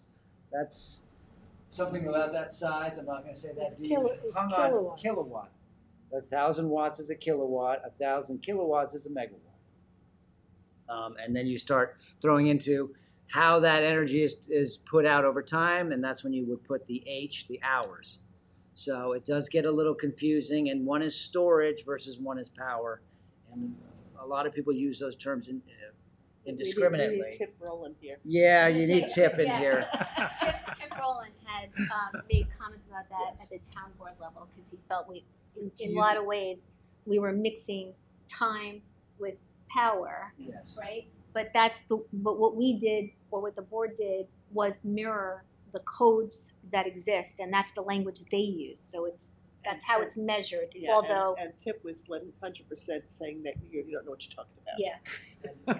But he was a little more polite. Yeah. No. He has a lot of knowledge, but they can't do it that way. They No. can't right now do it the way that. Well, we don't want to be out of compliance with all the other codes because we decided to reference something in watts instead of watts per hour. So we do just follow the regimen that was put out there by all the other agencies. At any rate, so that's the 10, 12 kind of area, small residential. Let's say 1 megawatt would be like 170 homes for. Say that again? 1 megawatt of energy is going to be like 175 homes for 4 hours. 5 megawatts is 1,000 homes for 4 hours. So that of storage. So a 5 megawatt system gets 1,000 homes through a blackout. Okay, and that's it, nothing more than 5. Not really. 4 hours? Well, it depends on the size of the homes, I'm sure. This would Or be the average. blackout. And the size of the black. The length of time the blackout, this is yeah. true too. Yeah, so. 4 hours. 4 hour blackout, that is. We'll So- invite Tip to come and talk to us. Yeah, I mean, if you have a home battery, Yes. A 10 kilowatt. that would be, so how long would that keep your house going? That's going to run your refrigerator for, 24 hours. Something along those lines. For a 10 kilowatt? I think, one of the residential units, I can't speak to that. I'm not sure exactly how long. Again, it depends on what you're plugging into the thing. Yeah, I mean, I have a generator that's propane Yes. fueled, and it will run my whole house, including air conditioning, but I don't know how long. Well, we have to get you off the propane. And perhaps a battery. Now they'll be so regulated. I think they will. The adoption for residential units of these batteries is certainly growing I bet. exponentially. Is there, I'm sure there is in all of this, that as new technology comes in, Yes. the code will be adopted or requirements will change? You can always do that, but like I said, the code that speaks to capacities and the technical things that they have to comply with and all that is as the code changes, upstate, fire, building, whatever, Comes they from have to do the Right. current. They have to do whatever is the latest and Right. greatest out there. They have to do. Does the municipality like Southampton have jurisdiction above the state, or do we have to comply with NYSERDA and? We don't have to. There's nothing from NYSERDA that, as I understand it, that we have to comply with, and we do have to comply with the state in general if they have Yeah. laws, but we have local municipal home law Jurisdiction. in connection. Okay. with this. We can be more restrictive. But we can't as be well, less. but we can't be less. That's the rule of thumb. And so we have put some very robust provisions together. And I think we spent a lot of time. This is the second time around it's been presented. So we've gone to back to the drawing board and tightened it up even further. And it will allow for, I think, to grow with the industry, but still be functional as the codes are developed and the standards progress. But this is one of the most highly regulated spaces I think you'll find. I mean, I have my list in the building code section, which was 123, building construction that is. It has 22 different citations for NFP, UL, all these different national standards, testing methods. I mean, there is the one thing we rely on is the UL certification, same thing you would see at home on any light. These batteries come with a UL certification. That tells you right off the bat, is this thing accepted by the underwriter's laboratory?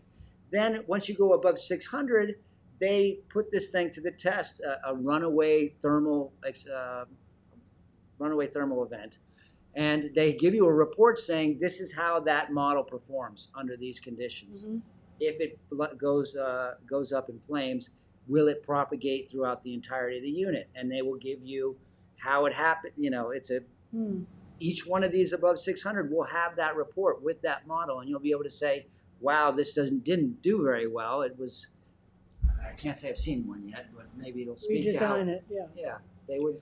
Are most of these battery storage batteries being manufactured abroad, like in China, or? I mean, that's changing. That dynamic is changing probably right now as we speak. I know there's a big push by the previous administration to have more batteries built here in the United States, especially because a lot of the ones that were brought in from overseas, those were the ones that were susceptible to burning up. And that actually sparked a lot of fear throughout New York City and throughout New York. It was actually the smaller units that were found in these little motorized bikes and these little hoverboards or whatever that were sparking up because they were made in facilities that were unregulated overseas with inferior products that really weren't. The airlines, certified. the airlines are really getting tough now, in terms of carrying batteries and battery packs on board. Yeah, it's got to be in the cabin and not in the. Yeah, that's right. In the check, or no, vice versa. In the check luggage, not on the plane. It is a fast-moving area, and I hope to adopt. I hope that you're comfortable adopting it.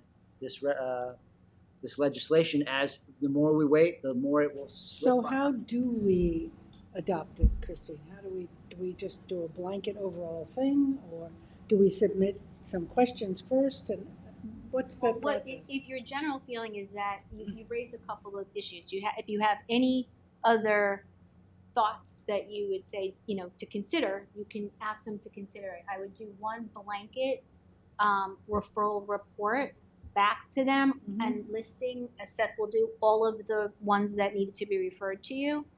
And then adopt that. Like 330, Yes. Good. I'm hoping Just that put can a be copy one in each. title. Yeah, one title, and we'll put one copy in each of the hearings, and the board will see what your comments were.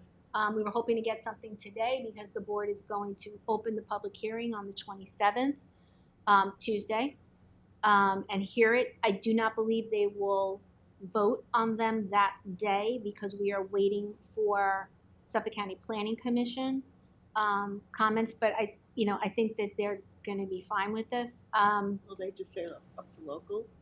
They might say a local determination at this point, or not. They might have comments, but I think they know where we're going, and I think they've seen the code already. I just think Janice has to go and actually do a formal presentation to them. But the idea is to get this on the books so that we can start, and we'll definitely do. I believe we'll be doing the repeal on. And we did Tuesday that. at the very least. That was the one that I That think you you had guys said all was had no- time sensitive. Yeah, Oh. because if you get that, the moratorium ends on the 27th. I'm not terribly concerned that we're going to get a rush of applications within the next couple of weeks, but at least with that repealed, our code It's is open. prohibitive. So there's nothing, you can't do it. So we've got that one. So do you want to We do did a verbal resolution that he can write up and just, We have that one. That was the first one we covered. that one's done. I mean, the one with all these referrals, so she can have it for next week. And you brought up another couple of The issues. one about confirming whether like this housing or building.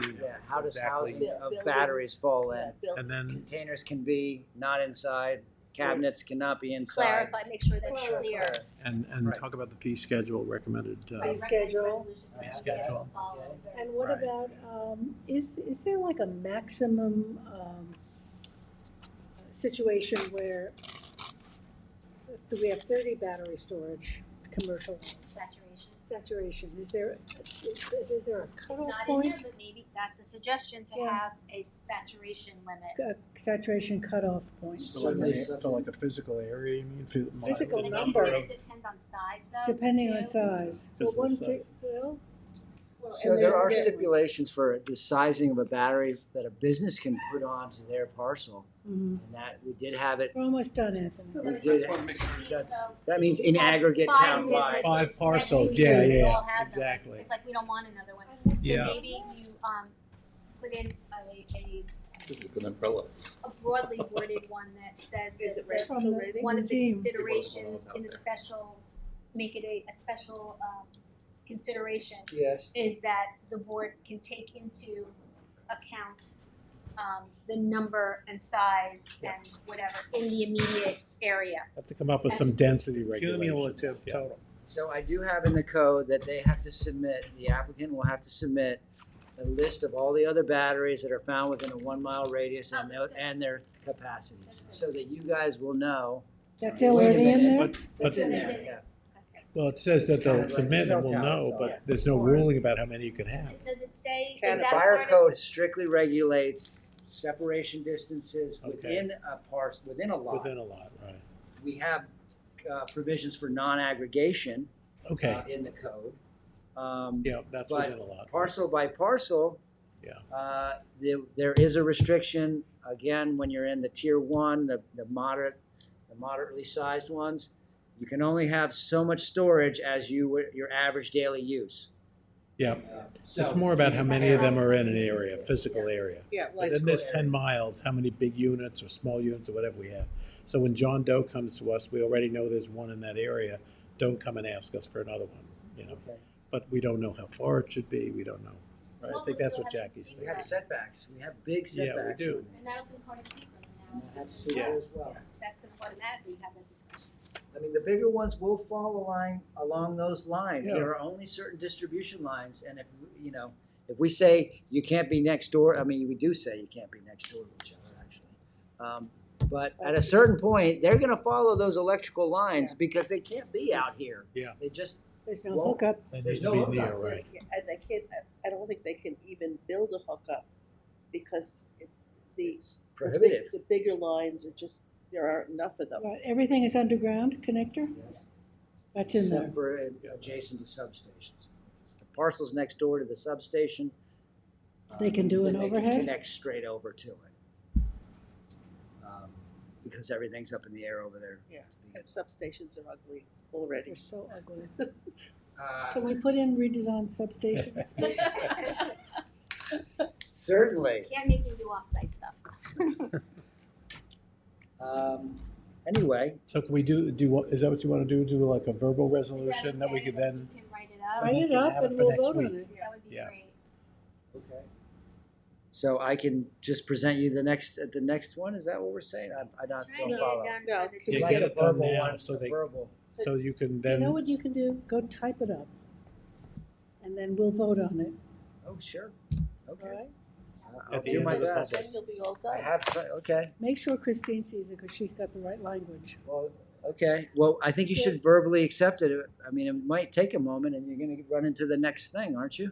6 You're gonna o'clock. have to just trust me that I get your No, comments. we can always close and take a vote. I'm gonna go. All right, so Should we work from what you've I'll got make sure right you here? have it. read it to I'll us. make sure you get Read it. the three that you're To gonna us. say. Well, I don't have the wording. Right, but the three issues that So- they would like considered and Sure. discussed. So we're gonna say the planning board has looked over all of the companion codes, and I will list them out. Reviewed. And the recommendations and comments are that further clarification of the location of I should be typing it. Seth, let me containers and save you for a cabinets. second here. You have your own? This is the one we have in our hand. Yep, So it's 1, 2, 4, and 5, because 3 is a duplicate, yep, right? yep, And then you're adding the one about the housing. yes. And is there anything else we're adding? Fees. The resolution should be, So you've got a copy, Jack. for you've a got fee copy schedule of- should be And considered. you wanted to take out the open space thing? The one about Yes. the 300 feet. Okay, 1, 2, 4, and 5 with the additional. 2, I think you've got there 2 more. Not number 2. Housing of the batteries, Housing of the batteries, the fee schedule. fees, and the fee schedule. Yep. So we're taking out number 3. We're taking out part of number 1. Taking out number 1, number 3. One is out, number 3 is out? Yep. 2 becomes Because 1, we adopted 4 that. We as a adopted separate- that. Yeah. 5 becomes Yep, 3, and then 4 becomes the housing one of the batteries, and 5 becomes the fee schedule. Okay, Is that good? All right. Yeah. So let's do a resolution. Christine's notes and your notes, and Yeah. make it be. And you give it to me tomorrow, make sure it says what it And it'll needs to be- say Yes. out. Let's We'll send you a take the copy. vote. Okay, please. Is that okay? Should we take the vote? Yes. So I'd like to, the report, the planning board referral report to the town board best legislation we've reviewed, and we will adopt the report. So I have a motion. With the With the report or the Resolution. The resolution. with With with the the comments to the Right. town The board. referral, the The resolution of referral. Said the referral. right, By- okay. Motion by Tom. Second by Gloria, and all in favor? Aye. Opposed, abstentions, 4 in favor, 3 absent. It is adopted. We have it. Yay. All right, Anthony, we have you. Is there more? We have Anthony? No, just map signatures. Oh, it's just Yeah, I think signatures? that's it, right? That's the last one. Oh, we did that. Tonight. Yeah, you did, we did. Okay, we'd Make like a motion to close? motion to adjourn. Motion by Gloria, second by Tom, all in favor? Aye. Opposed, abstentions, 4 in favor, 3 absent. We are adjourned. Please don't turn off.